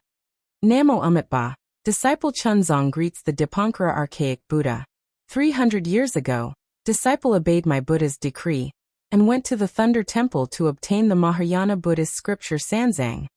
I have taken in 4 disciples along the way, namely Zhenkong, Zhenhan, Zhenfeng, and Zhenjie. Under the escort of these 4 disciples, I walked from the town of Longevity to the Thunderclap Temple, and from the Thunderclap Temple back to the town of Longevity. Throughout the journey, I have not used any of my powers and have relied solely on my own strength. I have completed my Buddha's decree and obtained the Sanzang Buddhist scripture to the town of Longevity. Now, I have submitted the decree to the Dipankara Archaic Buddha, the World Lord, for inspection. May my Buddha's light illuminate the hidden immortal continent. Amitabha. Seeing how Chuanzong ignored Xiao Hua and Immortal Emperor Go Chun and only kowtowed to him, the Dipankara Archaic Buddha smiled faintly and chanted, Chuanzong, you've worked hard and contributed greatly. You've nourished the world with Buddhism essence like rain. However, if you want to talk about handing over the edict, it seems that you shouldn't hand it over here. You should hand it over at the place where you got it. The Buddhist edict. Amitabha, this disciple will follow the teachings of the Dipankara Archaic Buddha. Chuanzong came to a realization. After kowtowing, he stood up and looked at his disciples, who were only bowing respectfully, and said, Disciples, follow your master to the Rivertide Temple. Yes, master. All the disciples answered carefully. Not to mention Zhenkong. Even Zhenjie had restrained his wildness and covered most of his face with his 2 big ears. Not bad, not bad. Xiao Hua didn't know what the others were thinking. However, seeing how Zhenkong's previous arrogance had disappeared, Xiao Hua felt a little happy. While the heaven-pacifying staff wasn't as heaven-defying as the 5 elements wishful heaven-reaching staff, it was still a powerful weapon. Xiao Hua didn't want to let a fire ape, who had a murderous heart, use it to create trouble for himself. Seeing how Zhenkong was behaving, Xiao Hua started making plans. Zhenkong is a fire ape. It isn't appropriate for him to become a disciple of Yuanya. After Zhenkong obtains the Buddha fruit, I'll let him enter my fortune gate. Chuanzong measured his final merit step by step. With the Buddhists, Taoists, Confucians, and demons guarding the Longevity Town, There probably wasn't anyone in this world who could stop the final step of the sutra seeking extreme bliss. However, right at this moment in the south, where Xiaohua came from, another rumbling sound resounded. From the horizon, a rainbow bridge several miles long rushed over from the darkened sky. This rainbow bridge was different from the usual ones as it was black and white. Every time the black and white rainbow bridge rushed over the horizon, a chi explosion would occur. The chi explosion was continuous like the beating of a drum. When the rainbow bridge got closer, 3 cultivators appeared on the rainbow bridge. The one in front was dressed in emperor's attire and wore a dark yellow crown on his head. Of the 2 cultivators behind him, the one on the left was dressed in a bright yellow Taoist robe with a feathered crown on his head. He had a tall stature and an ancient face, and he held a 5-colored jade scepter in his hand. The one on the right was dressed in a dark yellow Taoist robe. He had snow-white hair, and his eyes were like lightning. He had an arrogant expression on his face, and his hands were placed behind his back. He was like a shadow following behind the emperor-attired cultivator. This person patted his head, and 2 black and white light pillars shot into the sky. A huge black and white dome appeared in the sky, and the aura of a supreme cultivator surged towards the longevity town like a tsunami. Oh, why is it him? The Gochen Immortal Emperor, the Golden-Winged Great Rock, and the Dipankara Archaic Buddha were puzzled. They didn't know when a supreme cultivator had appeared in the hidden immortal mainland. When the cultivator in front revealed himself, the 3 of them were shocked. They looked at each other and had the same thought. Xiaohua looked at the newcomer coldly. This face and aura were the same as the one he saw in the light projection when he came out of the Star Moon Palace. Now that he saw the black and white light pillar, how could Xiaohua not know that this was the primordial chaos ancestor? However, Xiaohua and the Gochen Immortal Emperor were equally shocked. When others entered the Star Moon Palace, they would only have the opportunity to become a literary saint. This primordial chaos ancestor, on the other hand, had directly reached the Mahayana realm. Moreover, looking at his body, he must have obtained the opportunity in the Star Moon Palace. This guy's luck is pretty good. Xiaohua curled his lips and muttered, even this old man is jealous of him. When he looked at the primordial chaos ancestor and saw the shocked expressions on the experts' faces, he felt proud of himself. In his heart, he was the one who had benefited the most from this trip to the Star Moon Palace. Damn it!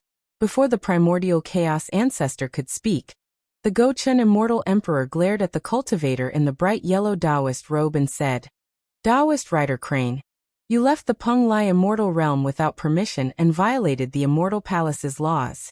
How dare you appear before me? Taoist Rider Crane?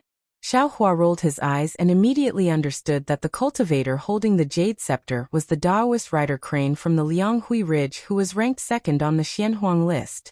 His cultivation had already reached the mid-stage of the tribulation passing stage, and was indeed more powerful than Xiaohua's disciples.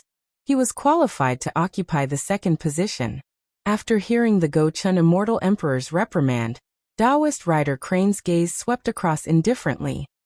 He did not even have the interest to open his mouth and immediately closed his eyes again. Haha Gochen! The primordial chaos ancestor in front laughed and said, although your Peng Lai Immortal Realm is called an immortal realm, it's actually a prison that imprisons the experts of our Taoism. If not for the fear of being hunted down by the Immortal Palace, who would be willing to stay in there? Who in the Sky-bearing Palace would be afraid of your Immortal Palace?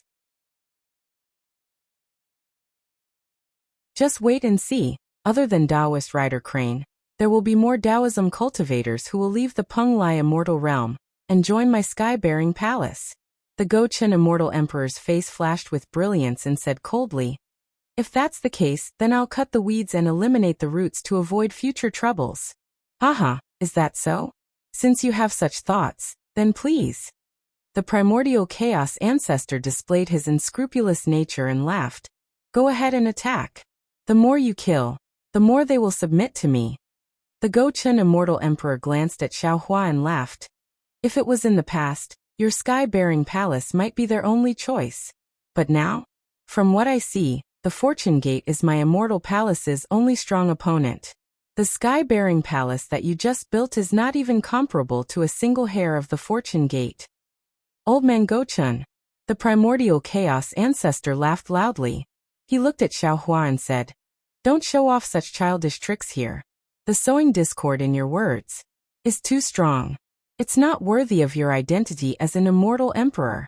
This old man has seen Taoist Xiao before, and also saw the blood steel of his Taoism, in the Bronze Pillar country. This old man is very gratified. After this old man was suppressed, my Taoism has risen again. The special thing is that Taoist Zhao's cultivation far surpasses this old man's, and his fortune gate is famous in the 3 continents. It is also the flag of my Taoism. If possible, this old man is willing to cooperate with the fortune gate with my sky-bearing palace. For the glory of my Taoism, this old man is willing to make any sacrifice. This old man is willing to fight against the immortals and Buddhas to the end, even if I am suppressed again. The primordial chaos ancestors' words were very passionate, but Xiaohua felt that it was a joke. If the primordial chaos ancestor was willing to make sacrifices, why would he need to build the sky-bearing palace? However, the current Xiaohua was not the Xiaohua of the past. He laughed and said, "Taoist primordial chaos ancestor, this Xiao's thoughts are different from yours. This Xiao believes that whether it is the Confucian cultivators, the Buddhist sect, the Taoism, or even the demon race, they are all ants under the heavenly Tao. They are all cultivators who cultivate for their own goals. Our enemies are the heavens, the earth, and the heavenly Tao, not each other. If you put yourself in a position of opposition to the Confucian cultivators and the Buddhist sect, wouldn't the Taoism be the mortal enemy of the Confucian cultivators and the Buddhist sect? How can my Taoism prosper?"